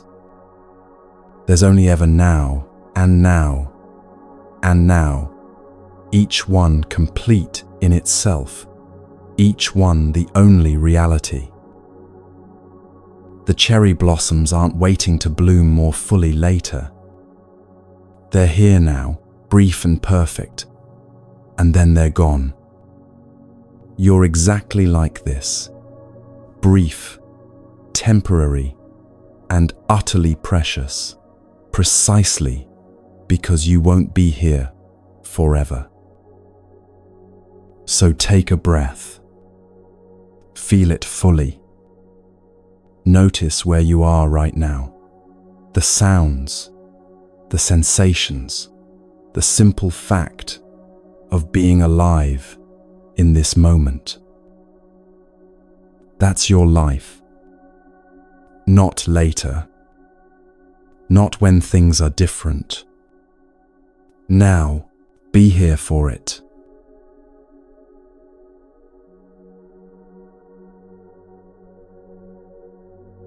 There's a fundamental war that most of us are fighting every day, and we don't even realize it. It's the war with reality itself. We wake up, and the weather isn't what we wanted. We fight it with frustration. Traffic is heavy. We fight it with impatience. Someone doesn't respond the way we hoped. We fight it with resentment. Our body aches. We fight it with resistance. Things take longer than expected. We fight it with anxiety. All day long, we're in battle with what is, insisting silently or loudly that it should be different. And this battle is exhausting, not because reality is too difficult, but because fighting reality is the very definition of a war you cannot win. The Buddha taught something radical about this. He said that most of our suffering doesn't come from what happens, it comes from our refusal to accept what happens. Remember the teaching of the 2 arrows. Let's return to it now, but look at it through the lens of acceptance. Imagine you're standing outside and a storm rolls in. Rain pours down, wind whips around you, thunder cracks overhead.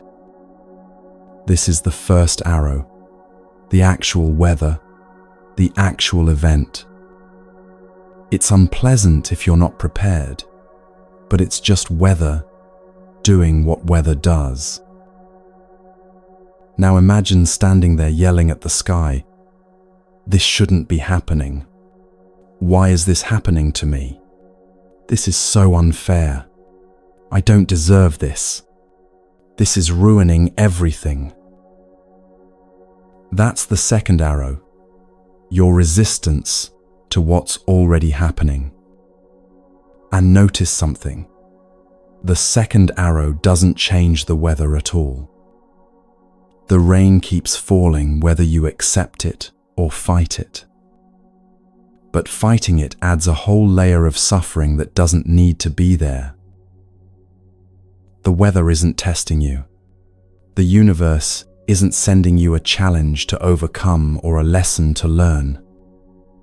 Weather is just weather patterns of temperature and pressure, moisture and wind, following natural laws that have nothing to do with you personally. When you stop fighting it, when you accept that yes, it's raining right now, something shifts. You can find shelter, put on a jacket, adjust your plans. You can respond skillfully to what is, instead of wasting energy demanding that reality be different. This is what acceptance actually means in Buddhist teaching. It doesn't mean you like what's happening or that you become passive in the face of difficulty. It means you stop adding suffering to pain by fighting against what's already true. Acceptance is clear seeing. It's looking at what is and acknowledging it fully. This is what's happening right now. Not this should be happening, not this shouldn't be happening, not why is this happening, just this is happening. From that clear seeing, wise action becomes possible. When you're not caught up in resistance, your energy is available for response. Your mind is clear enough to see options you couldn't see when you were busy fighting reality. Let me tell you about Rachel. She was diagnosed with a chronic illness in her 30s, something that would require daily management for the rest of her life. For the first year, she fought it constantly. She raged against the unfairness, researched obsessively looking for cures that didn't exist, pushed her body to prove it wasn't really sick, spent hours asking why this happened to her. The illness didn't change, but she was destroying herself with the second arrow, the constant war with her own body, the refusal to accept what was true. Then she encountered Buddhist teaching on acceptance. At first, she resisted it. Acceptance felt like giving up, like letting the illness win. But gradually, she began to understand the difference between acceptance and resignation. Resignation says, "Nothing matters. I give up. There's no point trying." That's not acceptance. That's defeat. Acceptance says, "This is what is true right now. I didn't choose it. I can't make it go away by wishing, and fighting it only adds more suffering. What can I do within this reality?" When Rachel finally accepted that yes, she has this illness, something remarkable happened. The constant mental anguish eased. She stopped spending all her energy fighting reality and started using it to manage her condition skillfully. She learned what helped and what didn't. She adjusted her life in sustainable ways. She found community with others who understood. The illness didn't go away. Acceptance isn't magic, and it doesn't change physical conditions that aren't changeable. But her relationship to the illness transformed completely. She found peace within unchangeable circumstances, not because the universe rewarded her acceptance, but because she stopped torturing herself with resistance. This is crucial to understand. Acceptance doesn't make external conditions better through some cosmic law of attraction. It makes your internal state clearer, which allows you to respond more skillfully to whatever conditions are present. When you accept, your mind calms. When your mind calms, you see more clearly. When you see clearly, you act more wisely. When you act wisely, you suffer less and often influence conditions in positive ways. But that's cause and effect, not cosmic reward. The Buddha said something that's often translated as, suffering is not being at peace with what is. Think about that carefully. He's not saying suffering is what happens to you. Suffering is your lack of peace with what happens to you. Two people can experience the same event and have completely different experiences of suffering. The difference isn't in what happens, it's in acceptance versus resistance. One person gets caught in rain and spends the next hour miserable, complaining, stewing in frustration. Another gets caught in the same rain and thinks, well, I'm wet now, and continues with their day. Same rain, radically different suffering. This doesn't mean the second person is superhuman or doesn't have feelings. It means they're not adding layers of resistance to what's already true. They accept what is, then deal with it. Acceptance is a practice, and like all practices, it requires repetition. You don't accept once and then you're done. You accept this moment, then the next moment brings something new to accept, and you practice again. Here's how you can start practicing right now. Notice something in your current experience that you're resisting. Maybe it's physical tension in your shoulders, tiredness, discomfort. Maybe it's emotional, anxiety, sadness, irritation. Maybe it's circumstantial, something about your situation that isn't how you want it to be. Now, instead of trying to fix it, change it, or make it go away, simply acknowledge it. This is here, right now. Not this should be here, or this shouldn't be here. Just this is here. Can you let it be exactly as it is, just for this moment? You might notice resistance to the idea of acceptance itself. That's okay. Notice that too. I'm resisting acceptance. Can I accept that? This might sound circular, but it's actually profound. You can accept your resistance, accept your difficulty accepting, accept whatever's actually present, and in that acceptance, the war starts to end. What arises from acceptance isn't cosmic reward or magical change in circumstances. What arises is wisdom, compassion, and clarity. Wisdom arises because you're seeing things as they are, rather than through the filter of how you wish they were.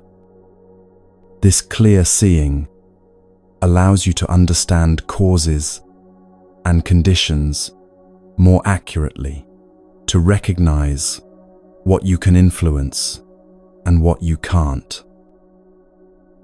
Compassion arises because when you accept your own difficulties without judgment, you naturally extend that same acceptance to others.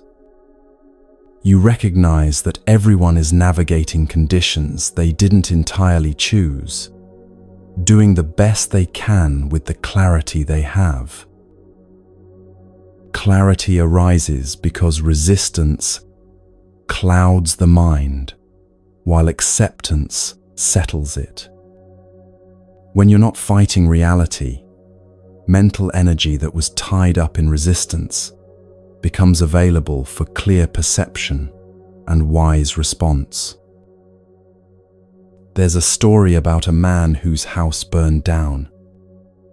His neighbor came to express sympathy and found him sitting in the ashes, completely at peace. "How can you be so calm?" the neighbor asked. "Your whole house just burned down."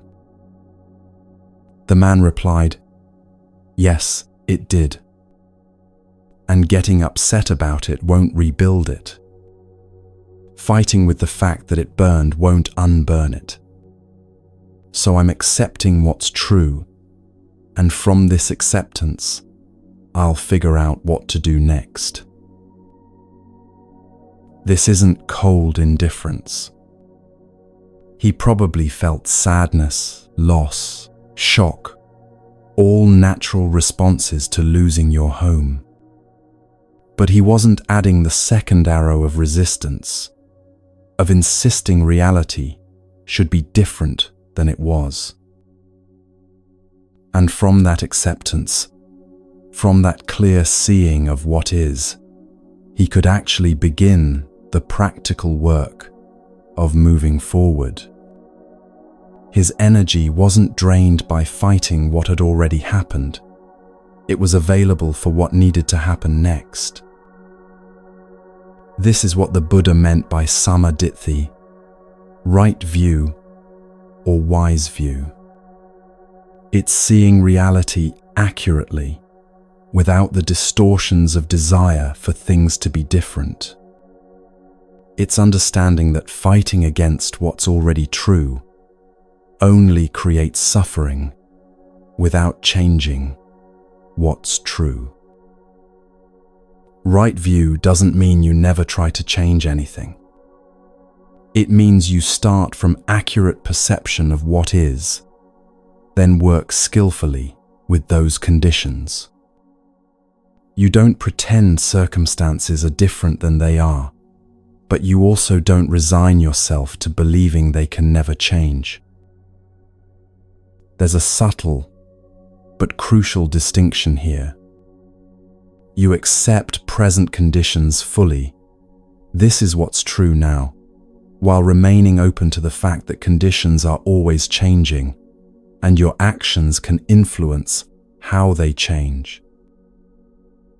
If you're in debt, acceptance means acknowledging clearly, "I owe this amount." Not fighting it, not drowning in shame about it, not pretending it's not true, just seeing it clearly.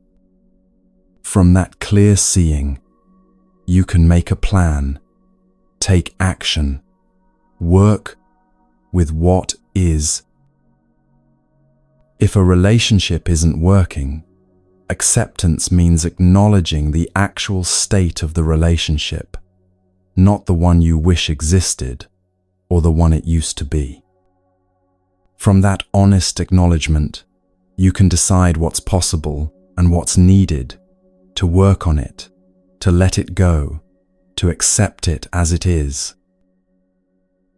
If your body is aging, acceptance means seeing that clearly without the constant fight against time. From that acceptance, you can care for the body you have rather than torturing yourself about the body you had or wish you had. Each moment of acceptance is a moment of ending the war with reality. And when the war ends, peace becomes possible, not because circumstances are perfect, but because you're not in constant conflict with what is. Try this practice throughout your day. When you notice resistance, when you catch yourself fighting against what's happening, pause and say internally, I accept this moment as it is. Not I like this moment. Not this moment is good. Not I want things to stay this way. Just I accept this moment as it is. See what happens. Often, you'll notice an immediate softening, a release of tension you didn't know you were holding. The circumstances haven't changed, but your relationship to them has. This is not cosmic surrender to some universal plan. This is simply stopping the exhausting, pointless battle with what's already true. It's redirecting the enormous energy we waste on resistance toward clear seeing and wise response. A woman once told me she resisted accepting her partner's personality traits she didn't like. She spent years trying to change him, frustrated when he stayed exactly who he was. The relationship was miserable, not because of who he was, but because she was in constant war with who he was. When she finally accepted him as he actually is, not as she wished he were, something shifted. She could see clearly whether she could be with this person as they actually are, not as she'd been trying to force them to become. From that clarity, she could make real choices about the relationship, instead of staying stuck in fantasy and frustration. Acceptance doesn't mean you have to like everything or stay in situations that don't serve you. It means you see clearly what is, and from that clear seeing, you make wise choices. The Buddha's teaching on acceptance is ultimately about ending suffering. Not by making life perfect, not by controlling all conditions, but by stopping the war we wage against reality when it doesn't match our preferences. This moment is exactly as it is. Your resistance to that fact doesn't change it. It only adds suffering to whatever's present. Your acceptance of that fact doesn't mean you're giving up on change. It means you're starting from reality rather than from fantasy. What needs to be accepted right now in your life? What reality are you fighting against that fighting won't change? Maybe it's something small, the weather, traffic, a minor frustration. Maybe it's something significant, a loss, a limitation, a situation you can't control. Whatever it is, try this. Stop fighting it, just for a moment. Let it be exactly as it is. Notice what happens in your body, in your mind, when you stop the war. You might find space you didn't know was there. Room to breathe, to think, to feel, without the added weight of resistance.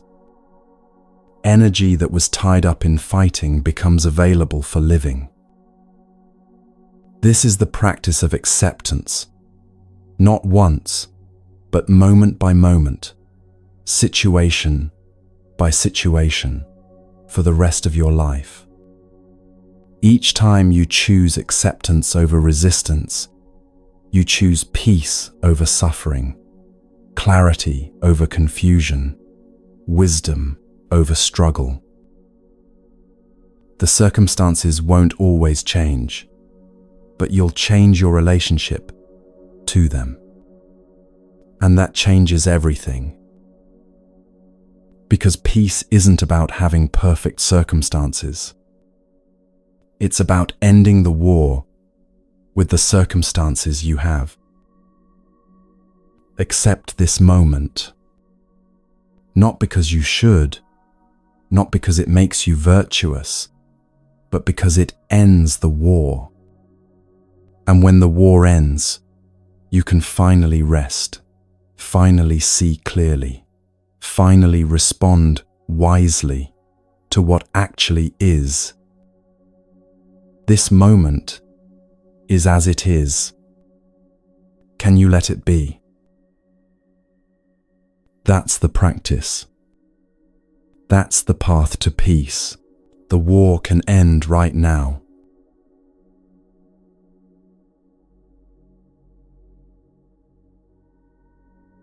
Change terrifies most of us.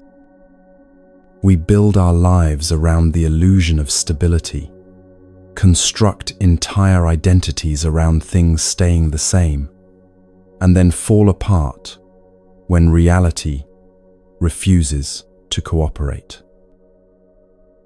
But here's what the Buddha taught as one of his most fundamental insights. Everything changes.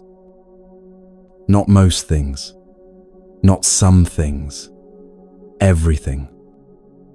This is called anicca in Pali, often translated as impermanence, and it's not philosophy or belief. It's observable fact. Look at anything in your experience right now. Your body is changing, cells dying and being born, breath moving in and out, sensations arising and passing. Your thoughts are changing. One moment you're focused on these words, the next, your mind wanders to something else. Your emotions are changing. What you felt an hour ago isn't what you feel now. Nothing stays still. Nothing remains fixed. Everything is in constant flux, always moving, always becoming something other than what it was a moment ago. So why do we fear this? Why does change feel like threat? It's not because we're resisting some cosmic plan or fighting the universe's intention for us. It's much simpler and more human than that. We're clinging to the illusion of permanence in a world where nothing is permanent. We meet someone and want that relationship to stay exactly as it is forever. We find success and want to freeze that moment of achievement. We have a good day and want tomorrow to be identical. We establish routines and identities and circumstances, and we desperately want them to be solid, reliable, unchanging. But the Buddha taught clearly, all conditioned phenomena are impermanent. Everything that comes together will eventually come apart. Everything that arises will cease. This isn't pessimism, it's accurate perception of how reality works. And our fear of change comes from fighting this basic truth. We're trying to make permanent what is by nature temporary, trying to hold still what is by nature flowing, trying to prevent what is inevitable. That's exhausting. That's suffering. Think about water for a moment. Water doesn't resist change. It is change. Pour it into a cup, and it becomes the shape of the cup. Pour it into a bowl, and it becomes the shape of the bowl. It flows around obstacles, finds the path of least resistance, adapts instantly to whatever conditions it encounters. This isn't because water is receiving lessons from the universe about how to be. It's simply the nature of water fluid, adaptable, responsive to conditions. Water teaches us through its nature, not through cosmic intention.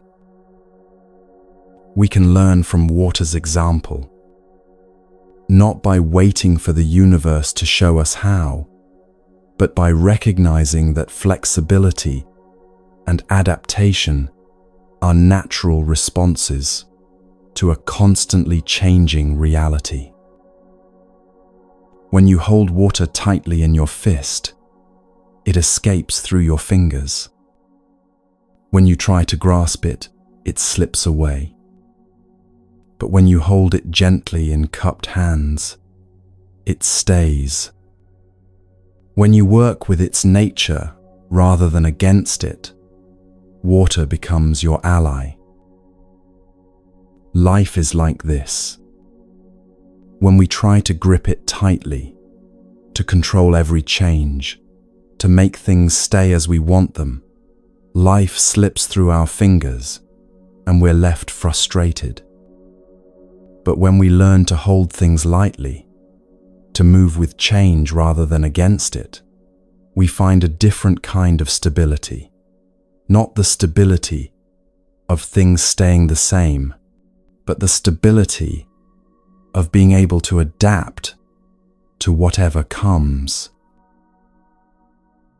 There's a teaching that appears in both Taoism and Buddhism about Wu Wei, often translated as effortless action or non-forcing. It doesn't mean doing nothing. It means acting in harmony with the natural flow of things, rather than constantly forcing outcomes. A tree in a storm embodies Wu Wei perfectly. The tree doesn't fight the wind, it bends. Its branches flex, its trunk sways, it moves with the force rather than rigidly resisting it. And because it bends, it doesn't break. The rigid tree, the one that refuses to move, that tries to stand exactly as it always has, regardless of conditions, that tree snaps. Its very rigidity, its resistance to change, is what destroys it. You can see this principle everywhere in nature. Animals adapt to changing seasons. Plants grow toward available light. Rivers change course when they encounter obstacles. Nature doesn't cling to how things were. It responds to how things are. We have this capacity too. You've already demonstrated it countless times in your life, even if you don't recognize it. Think back to major changes you've experienced. Moving to a new place, starting a new job, ending a relationship, losing someone important, facing unexpected challenges. At the time, many of these probably felt overwhelming, maybe even impossible to handle. But you did handle them. Not because the universe carried you through, or because some cosmic force protected you, but because you have an innate capacity to adapt. You developed resilience through direct experience of navigating difficulty. You learned by doing, by facing what came, and finding ways to continue. This is crucial to understand. You weren't saved by external forces. You saved yourself through your own capacity to adapt, to learn, to grow in response to conditions. Every change you've survived has taught you something. Every difficulty you've navigated has built strength you didn't have before.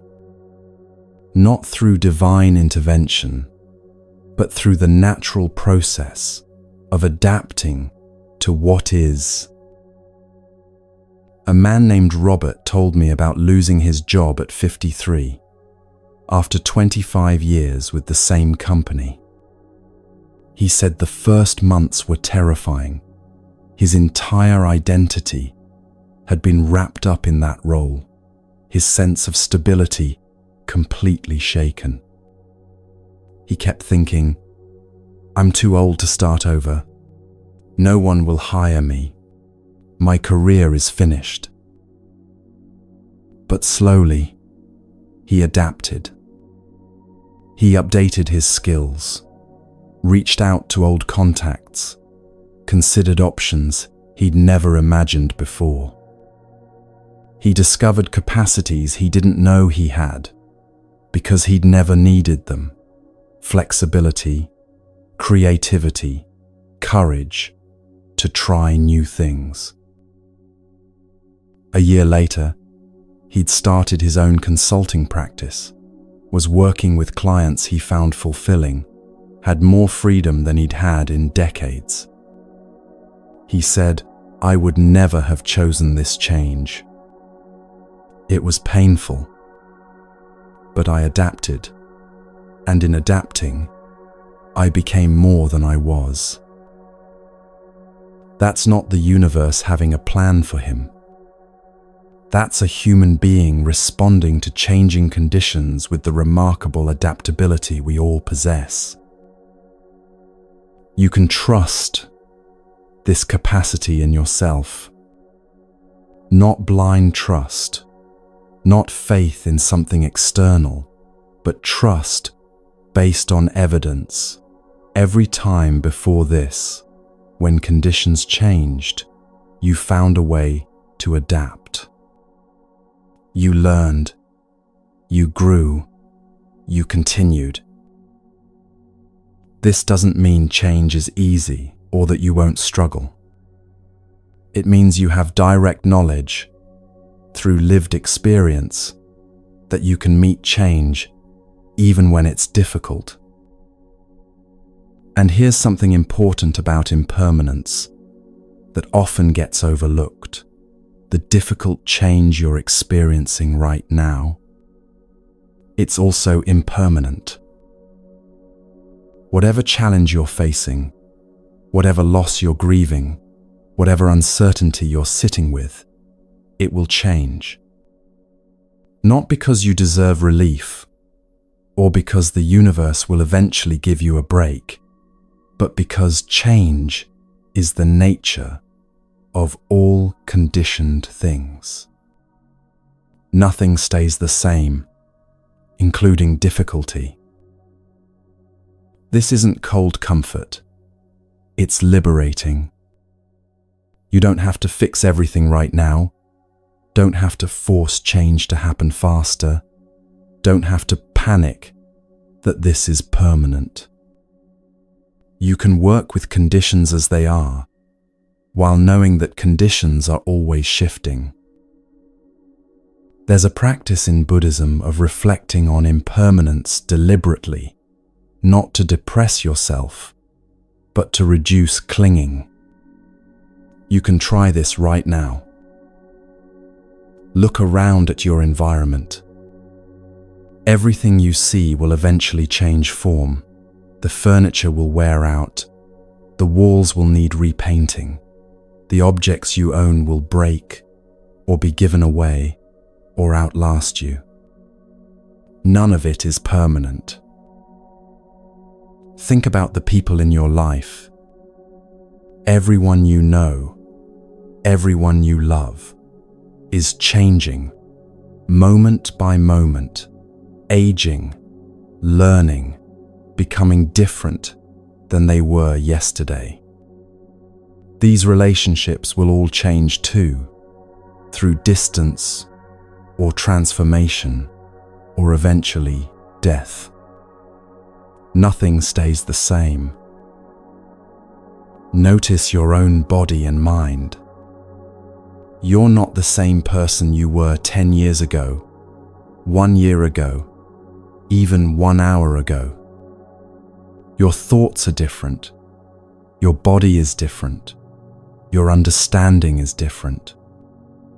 You are process, not fixed entity, constantly becoming, never static. This reflection isn't meant to make you sad. It's meant to help you hold everything more lightly, to appreciate what's here while it's here, to stop clinging so desperately to things remaining unchanged. When you deeply understand impermanence, two things happen. First, you appreciate the present moment more fully because you recognize it won't last. This conversation, this meal, this phase of life, it's here now and it will pass. So you pay attention, you show up, you don't take it for granted. Second, you fear change less because you understand it's not an aberration or a problem. It's simply how things are. Change isn't happening to you personally as punishment or challenge. Change is the fundamental nature of reality, and you're part of that reality, flowing with everything else. This is why flexibility is such a valuable quality to cultivate. Not flexibility as weakness or lack of principles, but flexibility as the ability to respond skillfully to changing conditions without breaking. You can have deep values and still be flexible in how you express them. You can have clear goals and still be flexible about the path to reach them. You can know who you are and still be flexible enough to grow and change. The bamboo bends in the wind, but doesn't break. The willow's branches touch the ground in a storm and then rise again. They survive not through rigidity, but through flexibility, through working with change rather than resisting it. You have this same capacity. You've proven it already through every change you've navigated, every adaptation you've made, every time you've bent without breaking. The next time, change comes, and it will come because change is constant. You can meet it with less fear. Not because you know everything will work out perfectly, but because you know you have the capacity to adapt, to learn, to continue growing, even through difficulty. This knowing comes from experience, not faith. It's built on the direct evidence of your own life, all the times you thought you couldn't handle change and then you did. All the times you felt broken by circumstances and then discovered you could bend and rise again.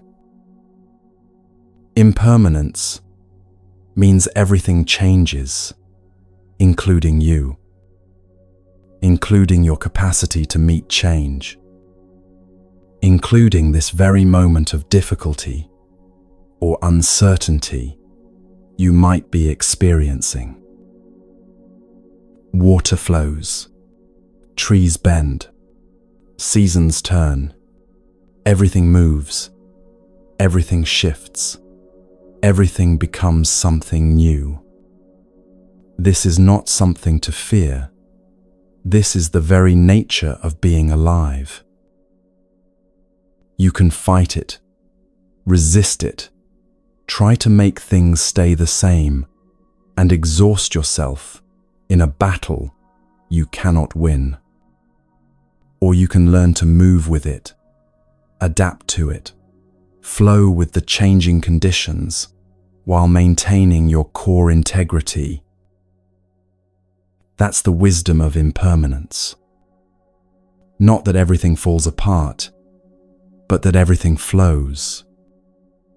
And you can learn to flow with it, trusting not in cosmic plans, but in your own proven capacity to adapt, to grow, to continue becoming.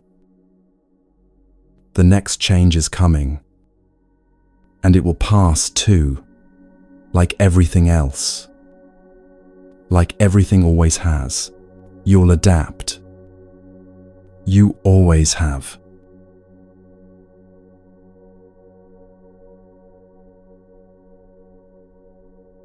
There are moments in every life when the path forward isn't clear. You don't know which direction to take, what decision to make, how things will unfold.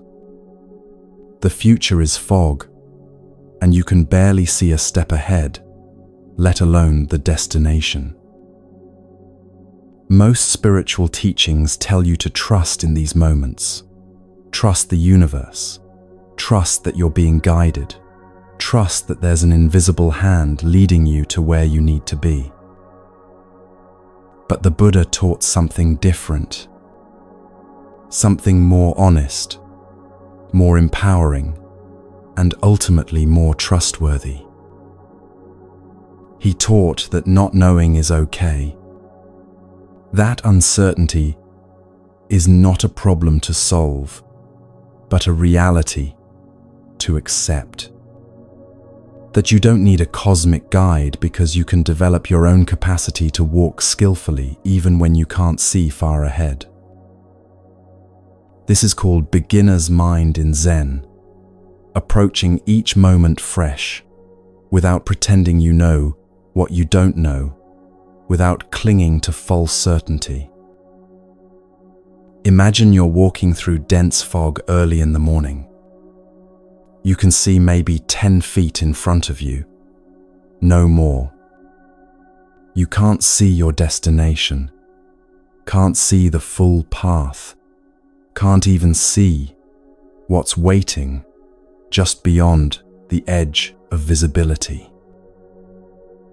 You have two choices. You can stand frozen, afraid to move because you can't see where you're going. Or you can take the next step that you can see, then the next, trusting not that someone is guiding your feet, but that you have the capacity to walk carefully, to pay attention, to adjust as conditions reveal themselves. This is practice. This is the path. Not knowing where it leads, but walking it anyway, with attention and care. A woman named Lisa told me about leaving a successful career in law to pursue music, something she'd loved her whole life, but had set aside for practical reasons. Everyone around her thought she was making a terrible mistake. She had no clear path, no guarantee of success, no map from corporate attorney to working musician. She said the uncertainty was terrifying. She kept waiting for a sign, for clarity, for some confirmation that she was making the right choice. But nothing came, except the fog of not knowing. Then she stopped waiting for external guidance and started practicing. She took music classes, joined a band, played small venues, taught students, one step at a time, not because she could see where it would lead, but because these were the steps visible to her. 5 years later, she supports herself through music, but not in the way she imagined. She teaches, performs occasionally, does session work, composes for small projects. It doesn't look like the career she envisioned, and if she demanded that specific outcome, she would have failed. But she didn't fail into this life. Conditions ripened differently than expected. She responded to opportunities as they appeared, adapted to circumstances as they unfolded, kept practicing, even when the path wasn't clear. That's not the universe guiding her. That's a person walking skillfully through fog, paying attention, taking the steps she could see, trusting her practice, rather than waiting for providence. This kind of trust is fundamentally different from the trust most spiritual teachings promote. It's not faith in something outside yourself. It's confidence that grows from direct experience of practice working. In Buddhism, this is called saddha, often translated as faith, but it doesn't mean blind belief. Saddha is confidence born from seeing cause and effect directly in your own life. You practice mindfulness and notice your mind becomes calmer. You practice generosity and notice your heart opens. You practice ethical conduct and notice relationships improve. This isn't about believing in doctrines or trusting in unseen forces. It's about verifying through your own experience that certain practices lead to certain results, then developing confidence in those practices based on evidence. The Buddha himself said, "Don't believe what I teach because I said it, or because it's traditional, or because it sounds good. Test it in your own experience. See if it actually reduces suffering and increases well-being. Trust what you can verify directly, not what you're told to believe." This is radical. Most religions ask for faith first, evidence later, maybe in another life, maybe after death, maybe never. Buddhism says, practice first, verify directly, develop confidence from what you see actually working. In Buddhist teaching, there's a framework called the 3 jewels, or 3 refuges, 3 things you can trust when everything else is uncertain. The first is the Buddha, not as a god to worship, but as an example of what's possible. A human being who woke up completely, who found the end of suffering, who showed that this is possible for others too. You trust that awakening is real because someone demonstrated it. The second is the Dharma, the teachings themselves.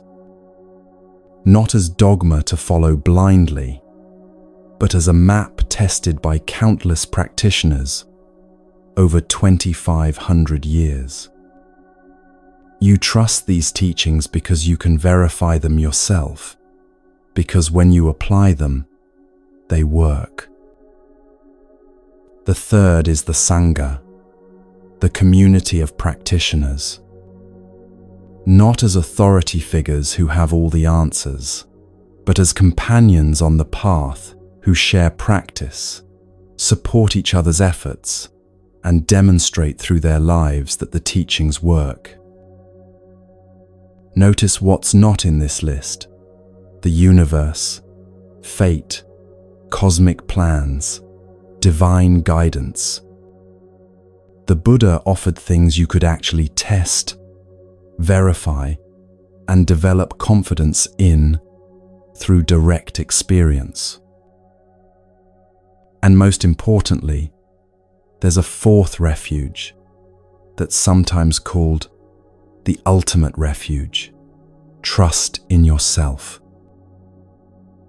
Not trust that you're perfect or have all the answers, but trust that you have the capacity to practice, to learn, to grow, to wake up. Trust that through sustained effort and clear seeing, you can develop wisdom and compassion. Trust that you don't need to be saved from outside. You have what's needed for the path. This self-trust isn't arrogance. It's recognizing your own Buddha nature, the potential for awakening that exists in everyone.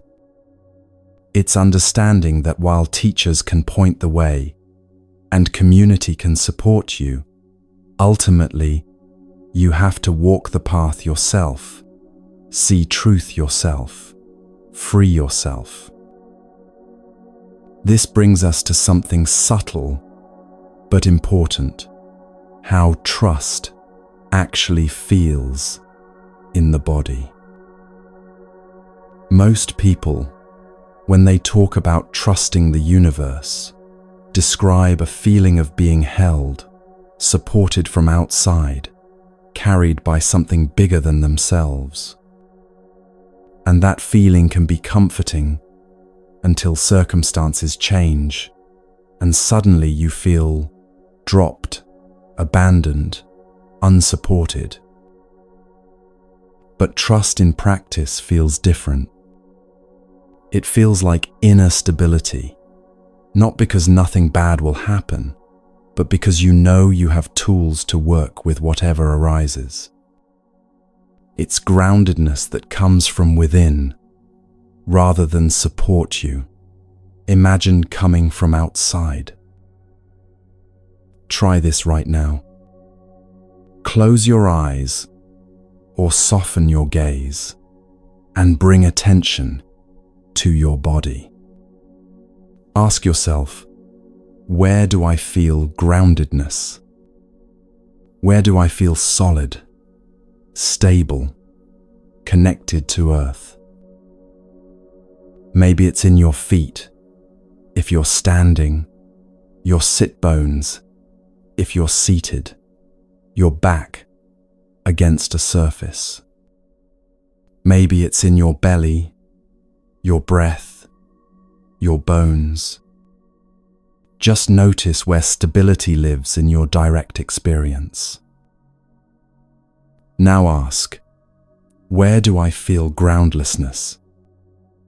Where is there uncertainty, floating, lack of solid reference?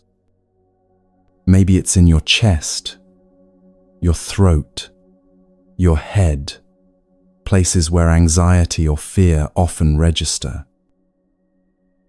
Neither of these is wrong. Groundedness and groundlessness often coexist. But noticing the difference helps you distinguish between actual stability, your embodied sense of being able to meet what comes, and the grasping for external support that creates instability. When you trust in practice, you can feel groundlessness and not panic. You can acknowledge, I don't know what's next. I can't see clearly. The path is uncertain. And you can also feel, I have my breath. I have this moment. I have practices that work. I can take the next step even without knowing where the path leads. This is softer than demanding certainty, more honest than pretending confidence you don't feel, and more stable than depending on imagined external support. A man named David described, practicing with uncertainty during a health crisis. He didn't know if treatment would work, didn't know what his future held, lived in a state of profound not knowing for months. He said at first he kept looking for reassurance from outside, from doctors, from friends, from spiritual teachings that promised everything would work out. But nothing could give him the certainty he craved, because certainty wasn't available. Then he started practicing with the groundlessness itself. Instead of trying to escape it or cover it with false confidence, he turned toward it. This is what not knowing feels like. This tightness in my chest, this shakiness, this fear, this is groundlessness. And alongside that, he practiced connecting with what was actually stable, this breath, right now. This moment which I'm in. My capacity to be present even with fear. My practice, which I can return to again and again. The uncertainty didn't go away. Uncertainty was the reality of his situation. But he found a way to be with it that wasn't constantly fighting it or needing it to be different. He developed trust, not in outcomes, but in his capacity to practice, regardless of outcomes. That's the trust Buddhism points to. Not trust that everything will be fine, but trust that you can meet whatever comes with increasing skill, wisdom, and compassion. This kind of trust grows slowly, through repeated experience.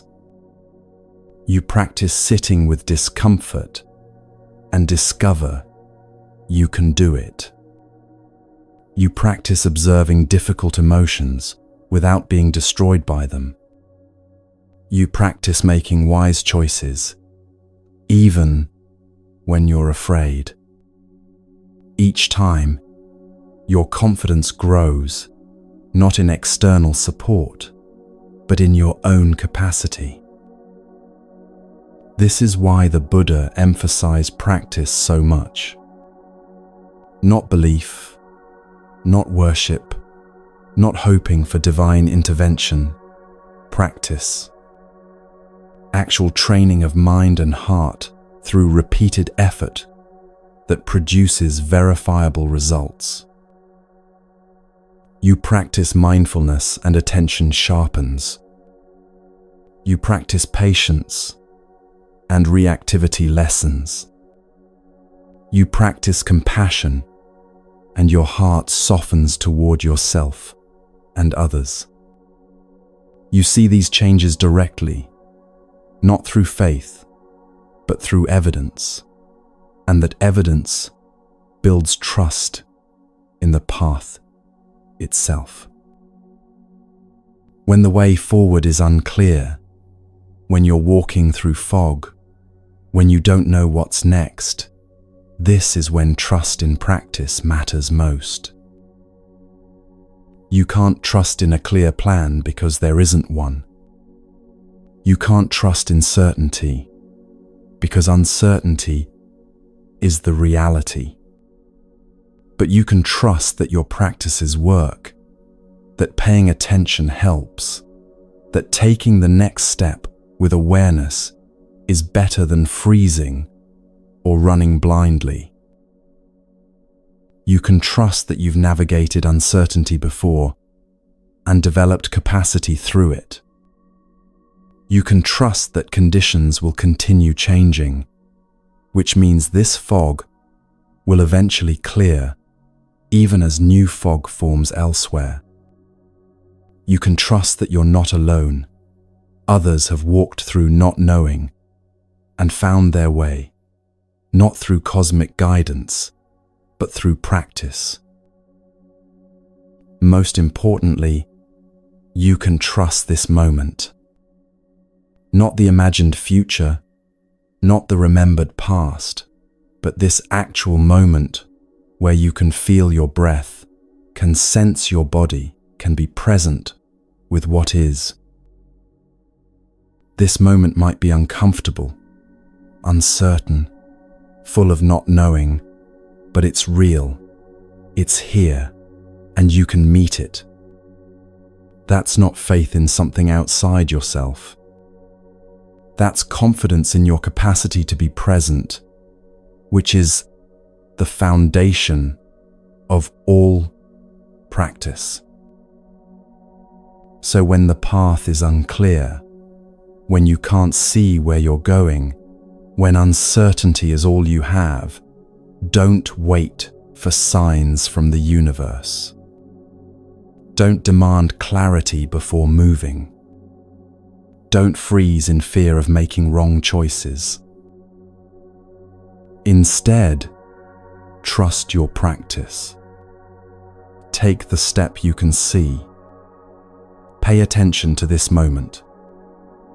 Notice groundedness alongside groundlessness. Walk through the fog with beginner's mind, not knowing where it leads, but trusting that you can walk skillfully, even without knowing. The Buddha's final teaching before he died was this: be a lamp unto yourself. Don't look for external authority. Don't depend on being guided from outside. Don't wait for someone or something else to show you the way. Develop your own light through practice, through direct seeing, through verified experience. Trust that light, even when it only illuminates a few steps ahead.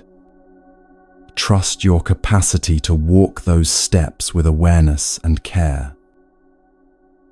That's the trust that doesn't fail when circumstances change, that doesn't depend on faith in unseen forces, that grows stronger through every moment you practice. Trust in practice, not providence. Trust in your capacity, not cosmic plans. Trust what you can verify, not what you're told to believe. That's the path through the fog.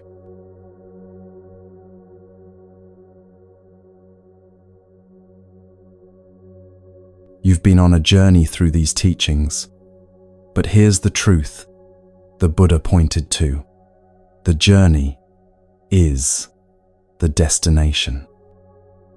There's nowhere to get to because you're already here, already complete, already possessing everything you need for practice. You are not behind. You never were. The idea that you're late, that you've missed something, that you should be further along, that's just thought, arising and passing like everything else. Everything conditioned is impermanent. Your struggles, your waiting, your uncertainty. All of it changes. All of it passes. All of it arose from conditions and will cease when conditions change. But through all that change, one thing remains: your capacity to practice, to be present, to meet each moment with awareness. This capacity isn't something you need to earn or wait for the universe to grant you. It's your Buddha nature, the awakeness that's already here, sometimes obscured, but never absent, always available in this very moment. The freedom you've been waiting for. It's not in perfect circumstances or cosmic timing. It's in recognizing what the Buddha taught. Peace comes from within. Do not seek it without. You found these teachings when conditions aligned, your search, your readiness, this moment. Now you can practice with what you've heard. Rest when you need to. Return when you're ready. If it feels right, share one word in the comments about how you feel right now. Let's create connection through this simple practice. May you be at peace with this moment, just as it is.